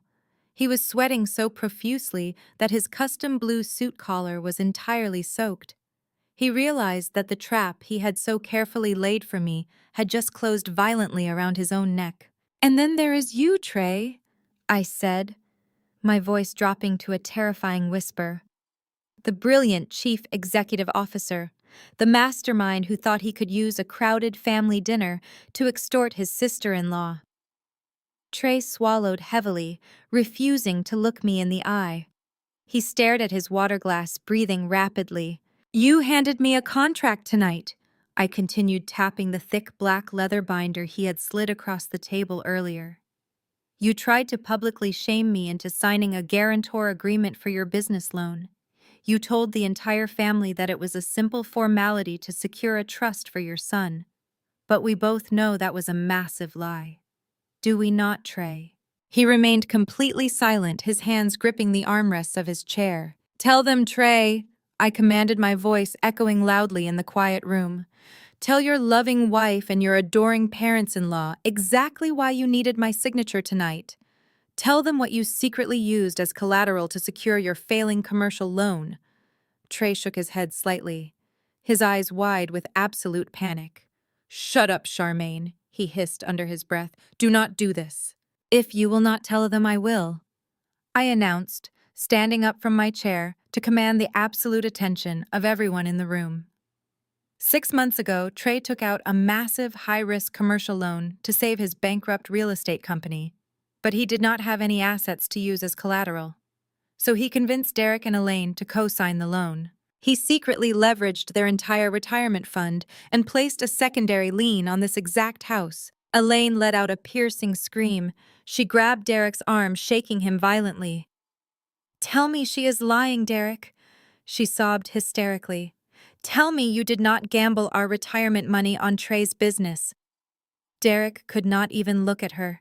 He buried his face in his hands, weeping openly in front of the entire family. His silence was the ultimate confession. Chloe turned to Trey, her face contorted with horror and betrayal. "You put a lien on my parents' house," she screamed, hitting him on the shoulder. "You told me the business was generating millions. You told me we were rich." "Your husband is a fraud, Chloe," I stated coldly. "He has been running a Ponzi scheme for a year, and the commercial loan he took out is currently in total default. The bank was preparing to execute the lien and seize this property. They were going to kick Derek and Elaine out onto the street. That is the only reason they suddenly decided to invite me to this Sunday dinner. They knew they were facing imminent homelessness, and they needed me to blindly absorb Trey's $1 million debt to save their own skin." The dining room erupted into absolute chaos. Aunt Beatrice stood up, pointing an accusing finger at Trey, calling him a wicked, deceitful man. Uncle George yelled at Derek for being a reckless fool. Chloe continued to scream at Trey, hitting his chest while he desperately tried to push her away. Elaine was hyperventilating, clutching her chest, as if she were having a heart attack. The perfect family dinner had devolved into a spectacular display of destruction and betrayal. I stood there watching the absolute carnage unfold. I did not feel a single ounce of pity for any of them. They had dug this grave with their own greed and arrogance. I had simply arrived to push them all inside. "But the bank is not going to take the house!" Trey suddenly yelled, standing up and slamming his fist down onto the table to silence the screaming relatives. He pointed a shaking finger directly at me, his face twisted with desperate fury. "She is lying. The bank is not going to foreclose because she bought the debt. She told me in the parking garage last week. Her holding company bought my commercial loan. She is my creditor." Trey let out a harsh, manic laugh, looking around the table at the shocked relatives. "Do not you all see what she is doing?" he shouted desperately, trying to turn the family against me one last time. "She set this entire thing up. She bought my debt on purpose just so she could hold it over our heads. She wants to control us. She wants to ruin my business and steal the house. She is a malicious, vindictive bitch." Trey took a threatening step toward me, the veins popping violently in his thick neck. "You think you are so smart, Charmaine?" He spat, his voice dripping with pure hatred.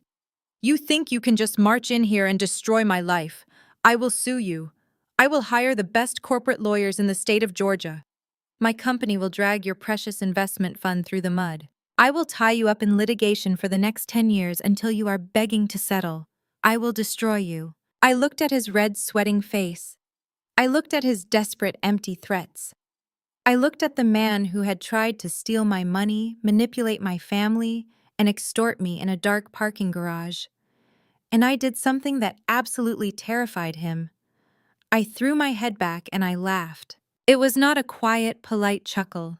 It was a loud, genuine, echoing laugh that sliced cleanly through the chaotic screaming of the dining room. I laughed until my chest ached. I laughed at the sheer, pathetic absurdity of his empty threats. The sound of my laughter completely silenced the room once again. Even Chloe stopped sobbing to stare at me as if I had completely lost my mind. I slowly stopped laughing, wiping a single tear of pure amusement from my eye. I picked up my leather briefcase and snapped the brass latches shut. "You are going to sue me, Trey?" I asked, my voice dripping with absolute mockery. "With what money? You do not have a single dime to your name. You cannot even afford the lease payment on the car parked in the driveway. You are completely insolvent." I leaned across the mahogany table, resting my hands flat against the polished wood. "You do not have a company anymore, Trey. I own your assets. I own your commercial properties. I own the camera equipment your wife uses to film her fake life. I am your majority creditor and your corporate executioner. I do not just hold your debt. I hold your entire future." I stood up straight, adjusting my tailored emerald suit jacket. "And as for this house," I announced, my voice ringing with finality, "the $0 lease agreement is officially terminated due to fraudulent activity by the tenants." I pulled 3 thick white envelopes from the side pocket of my briefcase and tossed them onto the table. They landed perfectly next to the cold, untouched dinner plates. "Those are your 30-day eviction notices," I stated coldly. "You have exactly 1 month to pack your belongings and vacate my property. Have a wonderful birthday, Derek." The room remained completely paralyzed. Nobody dared to speak as I turned my back on the massive dining table. I walked slowly and deliberately out of the formal dining room, my heels clicking sharply against the hardwood floor. I did not look back at my weeping mother, my broken father, or my humiliated sister. I walked out the front door into the warm Georgia night, breathing the fresh, clean air. The suffocating weight of my childhood was finally gone, leaving behind only the cold, satisfying reality of absolute victory. The dining room felt as though all the oxygen had been instantly sucked out through the air conditioning vents. The polite clinking of expensive silverware stopped completely. Even the ice melting in the crystal water glasses seemed to freeze in place. Chloe stared at me with her mouth slightly open, her perfectly glossed lips trembling, as her brain violently rejected the words I had just spoken. Derek gripped the heavy edge of the mahogany table, his knuckles turning stark white against his dark skin. "What kind of sick joke is this?" Charmaine Derek demanded, his voice wavering precariously between manufactured rage and genuine rising panic. You are not going to sit at my table and disrespect me in front of our family. This is my house. I built this legacy from the ground up. I did not blink. I did not break eye contact with the man who had spent my entire life making me feel like a disposable asset. I reached down to the floor and picked up my expensive leather briefcase, placing it squarely onto my lap. The sharp click of the brass latches echoing in the dead silent room sounded like a rifle cocking. I reached inside and pulled out a thick stack of official legal documents bound by a heavy blue legal cover. It was the original notarized property deed, complete with the raised embossed seal of the county clerk. I held the heavy stack of papers in my hand for a brief second, letting the anticipation suffocate the room. Then I tossed it directly onto the center of the table. The heavy document landed with a loud smack right in the middle of the lavish feast. One corner dipped directly into the silver serving tray of baked macaroni and cheese, while the other edge rested against the crystal bowl of collard greens.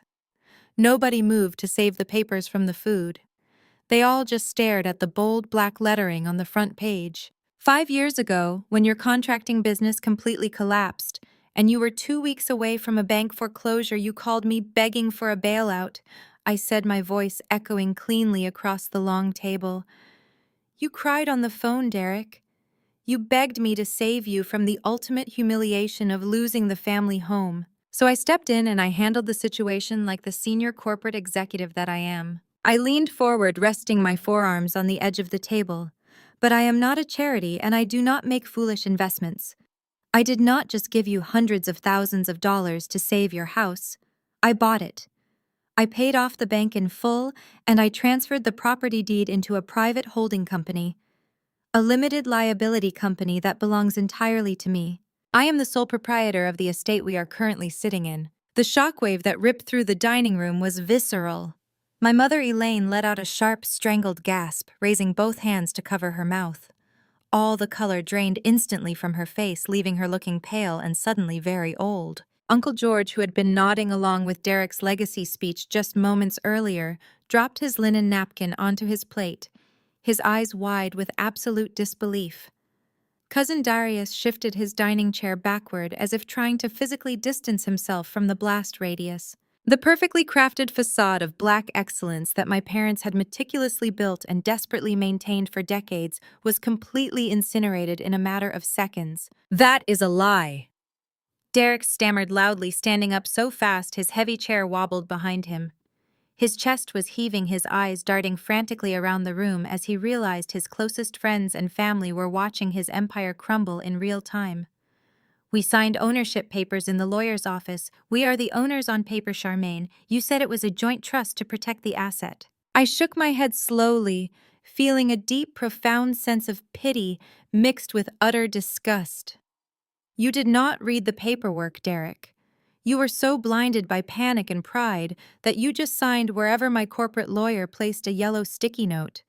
You are not listed as the owners. You are listed as residential tenants.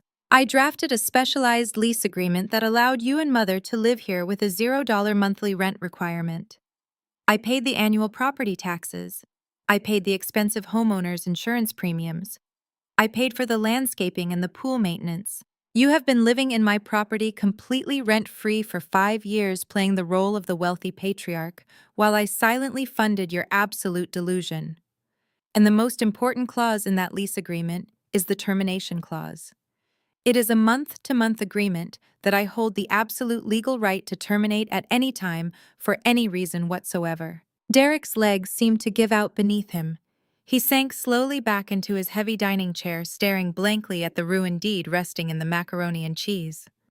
The absolute patriarch of the Washington family had been reduced to a charity case, living entirely at the mercy of the daughter he had always treated with blatant contempt. With Derek completely neutralized, I slowly turned my gaze down the table toward the golden child. Chloe was hyperventilating. Her chest was rising and falling rapidly, her perfectly manicured nails digging fiercely into the white linen tablecloth. The smug, victorious smirk she had worn while giving her toast had been entirely wiped away. "So, Chloe," I said, my voice dripping with cold, calculated mockery, "tell me more about your generational wealth. Tell me more about this beautiful inheritance you were so excited to receive today." Because as far as I can tell, your generational wealth is entirely fake. It is a complete fabrication designed to make you feel superior to everyone else in this room. Shut up, Chloe whispered, tears finally spilling over her dark eyelashes and ruining her expensive makeup. Stop talking to me. But I was not going to stop. I had 30 years of suppressed anger fueling my words, and I was going to deliver every single ounce of it. You built your entire internet persona around being a wealthy, affluent lifestyle influencer. I continued ensuring my voice reached every corner of the dining room. You post videos bragging about your luxury shopping sprees and your exclusive spa days. But your lifestyle is just as fake as your inheritance. You have not booked a paying brand sponsorship in over 2 years. Your designer clothes, your fancy brunches, and your luxurious vacations were all funded by the 3 platinum credit cards I authorized for this family. The exact same credit cards I permanently canceled last Sunday. Aunt Beatrice let out a loud, disappointed sigh, shaking her head as she looked at Chloe. The other relatives began whispering among themselves, the sound resembling a swarm of angry bees. They were realizing that the golden child they had idolized and praised for years was nothing more than a heavily subsidized fraud who stole credit for paying medical bills. "You are completely broke, Chloe," I stated plainly, delivering the final crushing blow to her fragile ego. "You do not own this house. You do not have a successful business. You do not have a single dime to your name. You are a 35-year-old woman playing dress-up with your estranged sister's money. And now the Bank of Charmaine is permanently closed." Chloe buried her face in her hands, sobbing uncontrollably. The sound of her crying was loud and desperate, but nobody rushed to comfort her. Elaine was too paralyzed by her own shock to move, and Derek was staring vacantly at the wall. The relatives who usually rushed to coddle the golden child remained firmly in their seats, entirely repulsed by the staggering magnitude of her lies. I let her cry for a few seconds, allowing the humiliation to fully saturate the room. Then I shifted my attention to the final remaining target, the man who had orchestrated this entire disastrous Sunday dinner in a desperate attempt to save his own skin. I turned my gaze across the table, locking eyes with my brother-in-law. "And what about you, Trey?" I asked, my voice dropping to a dangerous, hushed tone. "Are you ready to tell the family why you really needed my signature on that guarantor document today?" Trey was gripping the edge of the mahogany table so tightly I thought the wood might actually splinter. His custom-tailored blue suit was completely drenched in nervous sweat, sticking uncomfortably to his broad shoulders. He looked like a trapped animal desperately searching for an exit that did not exist. The alpha male facade he wore like a suit of armor had completely melted away, leaving behind a terrified, incompetent fraud. "Do not do this," Charmaine Trey hissed through clenched teeth, his eyes darting toward the relatives who were now staring at him with intense suspicion. "Keep business out of this. This is a family dinner." "You brought the business to the dinner table, Trey," I reminded him, gesturing toward the thick black leather binder he had slid across the table earlier. "You tried to publicly ambush me. You tried to use peer pressure and family guilt to trick me into legally absorbing your massive corporate debt. You thought I would be too intimidated by the crowd to read the fine print. But you severely underestimated who you were dealing with." I stood up slowly from my chair, commanding the absolute attention of everyone in the dining room. I smoothed the lapels of my emerald green suit jacket, looking down at the sweating, desperate man across from me. "Your real estate development firm is entirely insolvent," I announced loudly. "You defaulted on a $1.2 million commercial loan. You have been running a miniature Ponzi scheme for 12 months using new investor capital to cover the interest payments on your toxic debt. You are a catastrophic failure as a chief executive officer." Trey jumped up from his chair, knocking his crystal wine glass over. The dark red liquid spilled across the white tablecloth, looking entirely like fresh blood. "Shut your mouth!" he roared, his face contorting into an ugly mask of pure aggressive rage. The thick veins in his neck popped out visibly, straining against his skin. "You do not know anything about my company. You are just a bitter, vindictive woman trying to tear down a successful black man because you cannot find a husband of your own." I remained perfectly still, completely unbothered by his aggressive posturing. "I know everything about your company, Trey. I replied, my voice sharp and unwavering. Because I am the one who bought your defaulted commercial loan. My holding company holds the primary lien on your entire business. I own your assets. I own your leased vehicles. I am your majority creditor. The revelation hit Trey like a physical blow to the chest. He staggered back slightly, his eyes wide with sheer terror as the reality of his situation finally crushed him.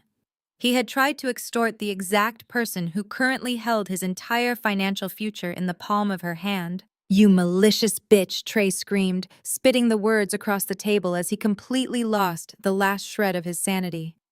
"I will sue you. I will hire the most aggressive corporate litigators in the state of Georgia. My company will drag your precious investment fund through the mud. I will tie you up in court for the next 10 years until you are completely bankrupt.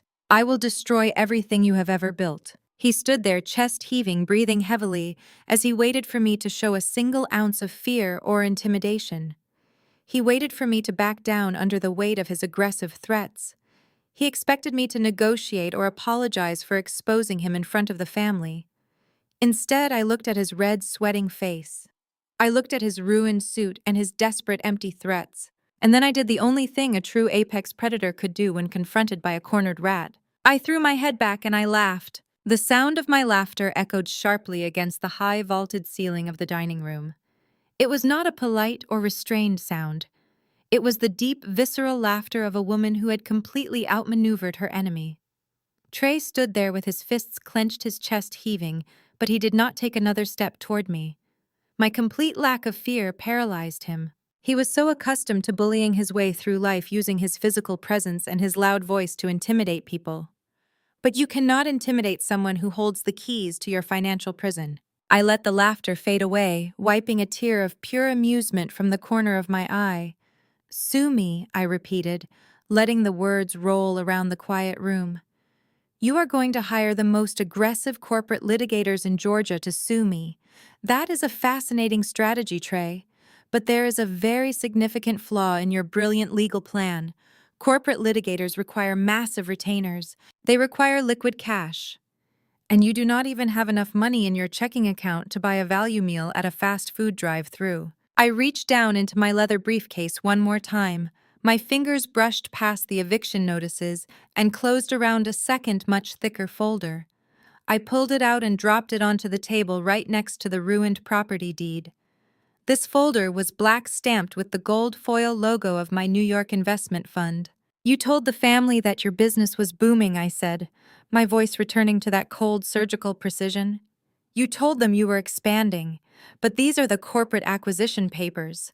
These are the certified documents detailing the absolute collapse of your real estate firm. You defaulted on a $1.2 million commercial loan. You missed 7 consecutive payments. The bank sent you 4 separate notices of default, which you deliberately ignored and hid from your wife and your in-laws. The bank considered your portfolio to be a highly toxic asset, so they sold your debt for pennies on the dollar." I leaned forward, resting my elbows on the edge of the mahogany table. I locked eyes with him, refusing to let him look away. "My fund bought your debt," I stated clearly, articulating every single syllable. "I am your majority creditor. I own your company, Trey. I own every single piece of heavy machinery sitting on your abandoned construction sites. I own the laptops sitting on the desks in your leased office space. I own the Range Rover currently parked in my driveway. I even own the high-definition digital camera that Chloe uses to film her fake life because you purchased it using a business credit card that is now fully under my control. You are entirely stripped of everything you claim to possess." Trey stared at me, his eyes wide and bloodshot. The aggressive alpha male mask completely shattered, falling away to reveal a terrified, desperate fraud. His legs gave out beneath him.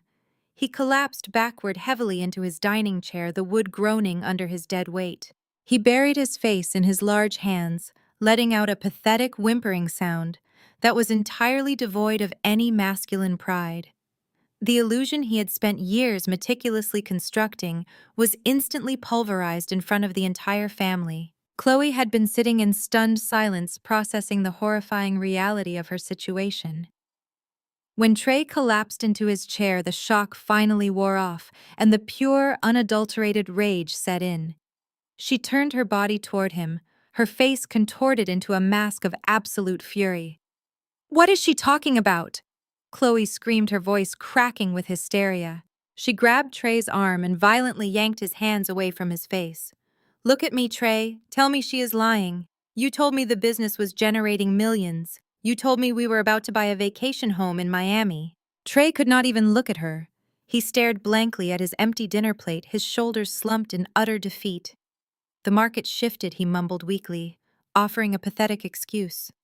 "The supply chain issues ruined my profit margins. I was trying to fix it, Chloe. I just needed a little more time. I was going to secure new investors and pay the bank back." "You liar!" Chloe shrieked, standing up and slapping him hard across the shoulder. The sharp sound of her hand hitting his suit jacket echoed loudly in the room. "You absolute failure. You told me we were rich. You made me look like a fool on the internet. I bragged to all my friends about how successful you were. I defended you to this entire family, and you were secretly bankrupting us. You put a lien on my parents' house. You gambled away my inheritance." Trey suddenly snapped, his own humiliation boiling over into defensive anger. He jumped to his feet, knocking his chair over backward. "Do not you dare put this all on me," he roared, pointing a shaking finger directly at Chloe's face. "You are just as responsible for this mess as I am. You spent money faster than I could steal it. You demanded designer bags, expensive vacations, and a massive wedding just to impress a bunch of strangers on the internet. You refused to get a real job. You drained my accounts dry to fund your pathetic influencer lifestyle.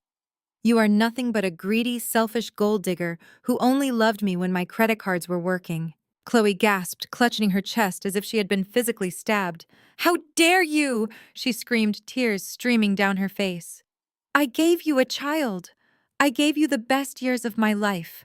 The two of them stood there screaming vicious insults at each other, entirely forgetting about the audience surrounding them. The beautiful, successful golden couple had devolved into two desperate, cornered animals, tearing each other to pieces. Cousin Darius looked away, visibly disgusted by their behavior. Uncle George shook his head slowly, muttering under his breath about the shame they had brought upon the family name. The relatives who had spent years admiring and envying Chloe and Trey were now looking at them with a mixture of profound pity and absolute contempt. I stood there watching the carnage unfold with a completely blank expression. I had anticipated this exact reaction. When you build a marriage entirely on a foundation of money and lies, the slightest tremor of truth will cause the entire structure to collapse. They were destroying each other, and I did not have to lift a single finger to help them do it. But my mother Elaine could not handle the destruction of her perfect family image. She had spent decades cultivating this exact scenario, manipulating everyone around her to maintain the illusion of superiority. Seeing her favorite daughter publicly humiliated and her son-in-law exposed as a massive fraud was too much for her fragile ego to bear. Elaine stood up from her chair, her hands trembling violently. She walked quickly around the table, stepping carefully over the spilled wine and the ruined legal documents. She came to stand directly in front of me, her face pale and streaked with fresh tears. "Charmaine, please!" Elaine pleaded, her voice thick with desperation. She reached out and grabbed my hands, holding them tightly against her chest. Her grip was frantic, searching for any trace of the desperate little girl she used to control. "Please stop this. Please, look at what is happening to your sister. Look at what you are doing to this family. You have made your point. You have proven how powerful you are, but you have to stop now." I looked down at her hands gripping mine. Her skin was cold and clammy. I did not pull away, but I did not return the gesture.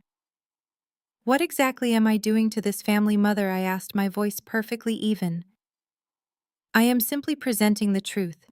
I am presenting certified legal documents. The truth is what is destroying this family, not me." "But he is family," Elaine cried, ignoring my logic completely. She pointed a shaking finger back toward Trey, who was currently ignoring Chloe to stare miserably at the floor. "Trey made a terrible mistake. He was foolish and greedy, but he is still the father of your nephew. He is still part of this family. You cannot just take his company and throw him out onto the street. And you certainly cannot evict your own parents from their home. She squeezed my hands tighter, looking up at me with wide, pleading eyes. She was playing the ultimate trump card. She was weaponizing her role as my mother, desperately trying to invoke a sense of filial duty that she had never earned. "We are your parents," Charmaine Elaine sobbed, her voice cracking perfectly on cue. "We raised you. We sacrificed for you. We love you." We had absolutely no idea that Trey was doing any of this. We did not know he was bankrupt. We did not know he was trying to steal your money tonight. We were completely blind to his manipulation. "You have to believe us. You cannot punish us for his crimes." I stared into my mother's eyes. For a fraction of a second, I saw a flicker of hope behind her tears. She genuinely believed she was breaking through my defenses. She thought her maternal tears and her desperate pleas were softening my resolve. She thought the obedient daughter was finally going to surface and forgive everything just to receive a scrap of affection. I slowly pulled my hands out of her grasp. I reached into the pocket of my emerald green suit jacket and pulled out my smartphone. I tapped the screen, waking it up. The bright light illuminated my face, reflecting in my cold, unblinking eyes.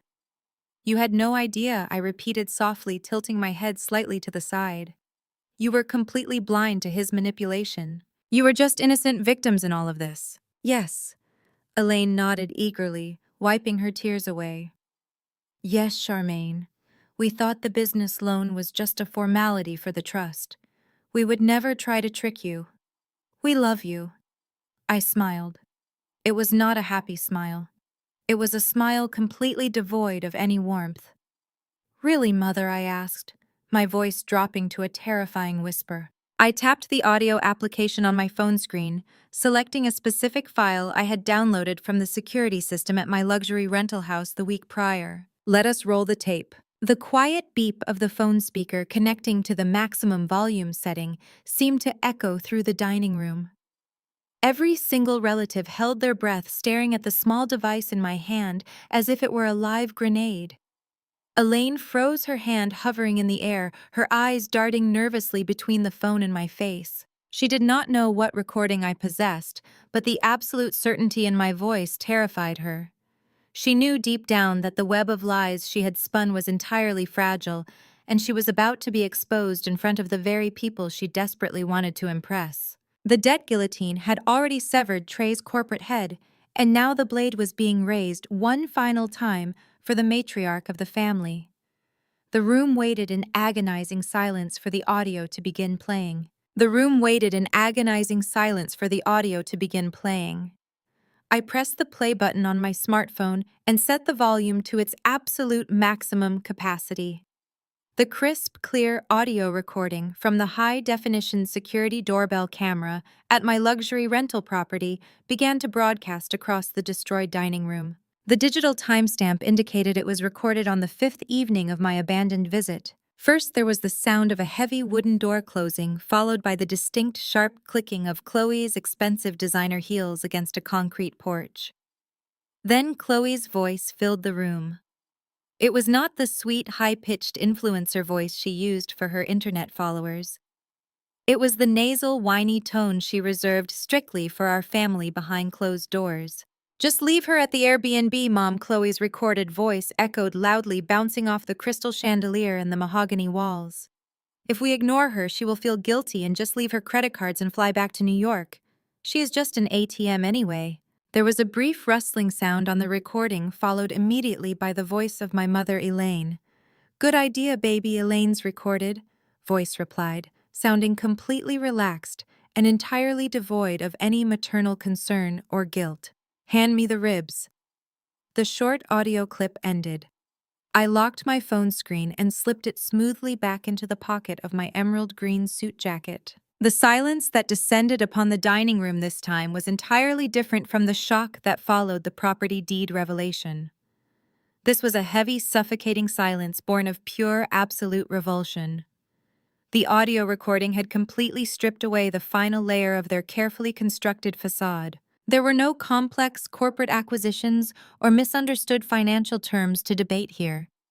This was raw, undeniable proof of their malicious intent. It was absolute, undeniable proof that they viewed me as nothing more than a disposable financial resource to be manipulated and discarded at their convenience. I watched the faces of my extended family members as the true weight of the recording settled over them. The relatives who had been aggressively judging me just an hour ago, the ones who had loudly agreed with Chloe's hypocritical toast about family loyalty, were now staring at Elaine and Chloe with unmasked disgust. The illusion of the loving matriarch and the perfect golden child had been violently ripped away, exposing the rotting, greedy core underneath. Aunt Beatrice was the first to physically react. The proud, gossiping matriarch of the Washington family stood up from her chair. Her movements were slow and rigid. She did not look angry anymore.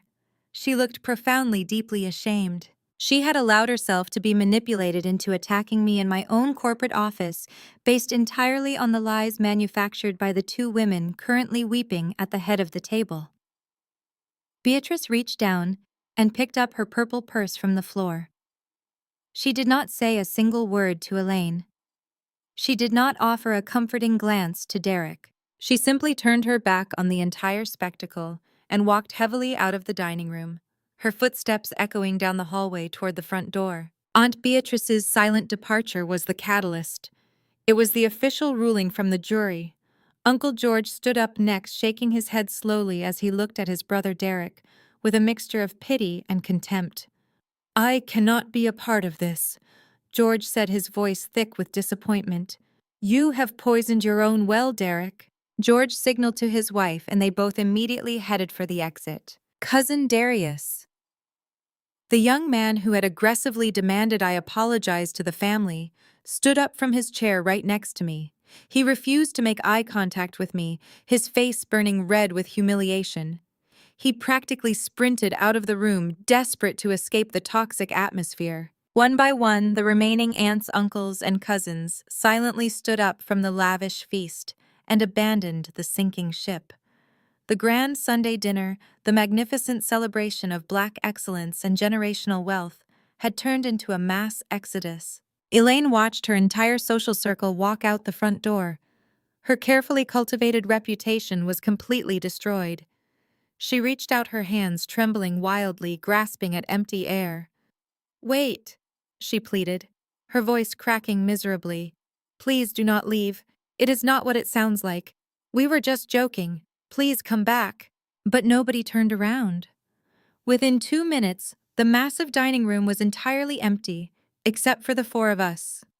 The sounds of car engines starting and tires rolling down the driveway signaled the absolute end of the Washington family dynasty.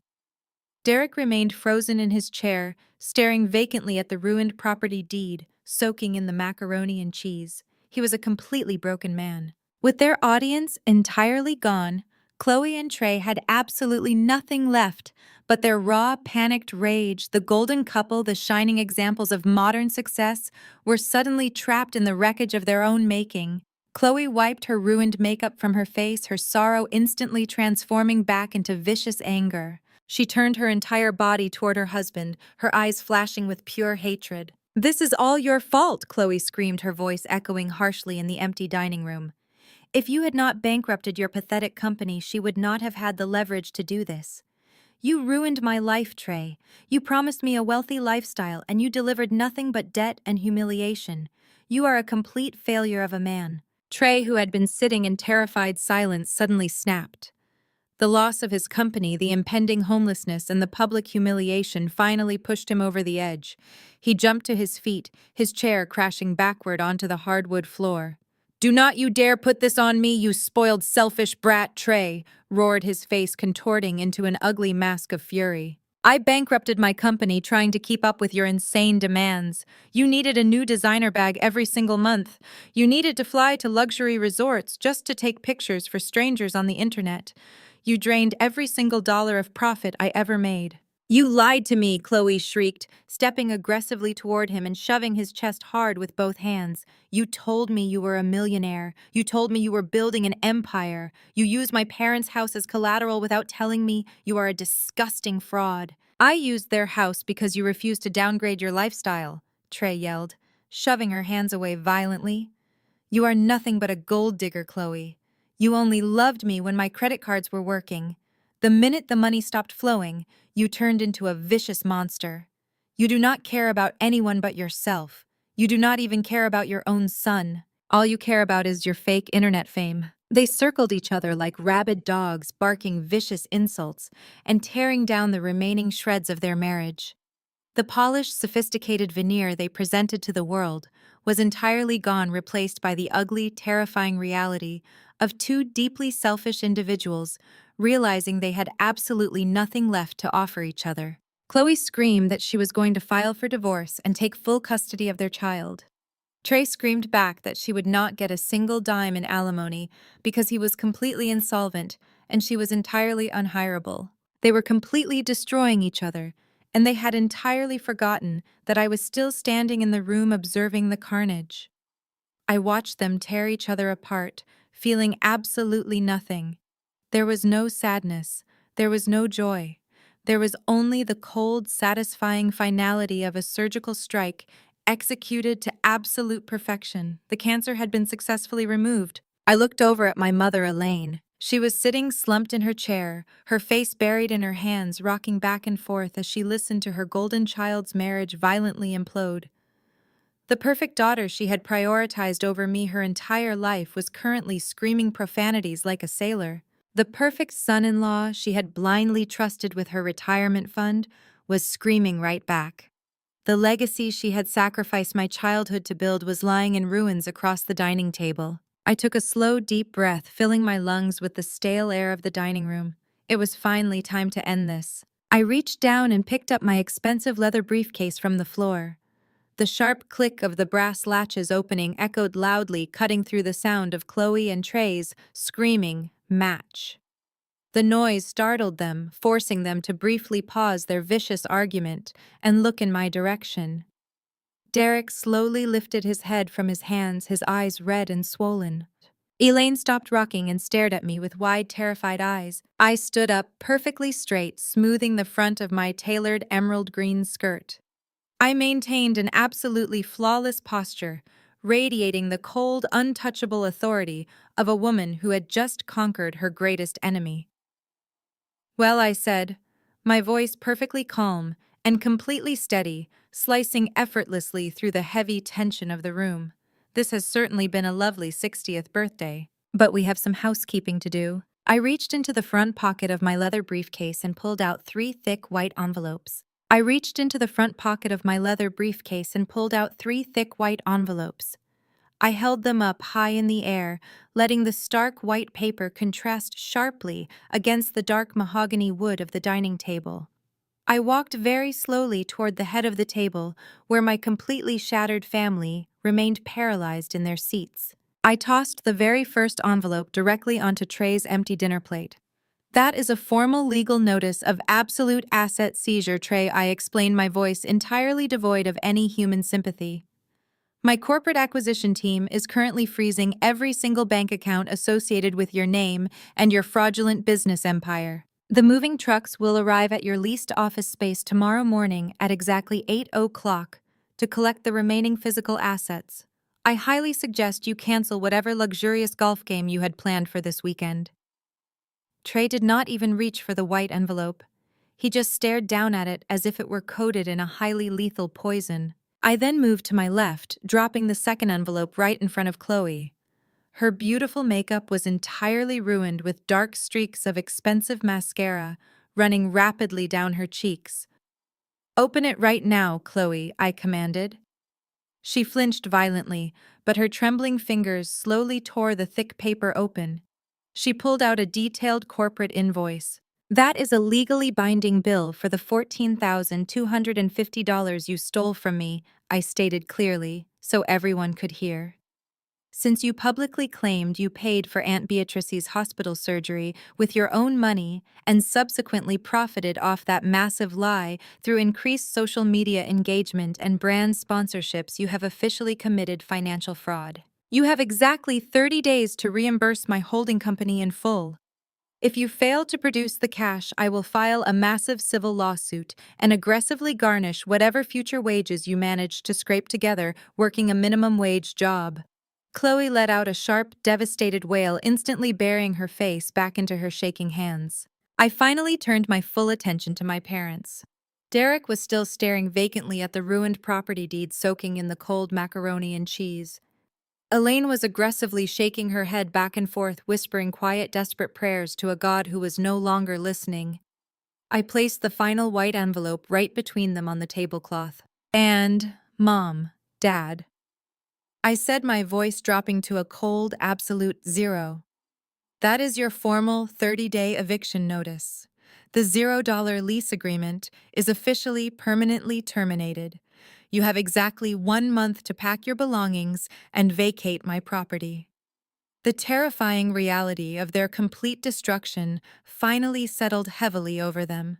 Elaine practically threw herself across the large mahogany table, desperately reaching out to grab my emerald green suit jacket. "Charmaine, please!" she wailed loudly, her voice breaking into a hysterical, terrifying screech. "You absolutely cannot do this to us!" "Where will we go? We do not have any emergency savings left. Trey completely tied up all our retirement money in his failing business. We will be completely homeless.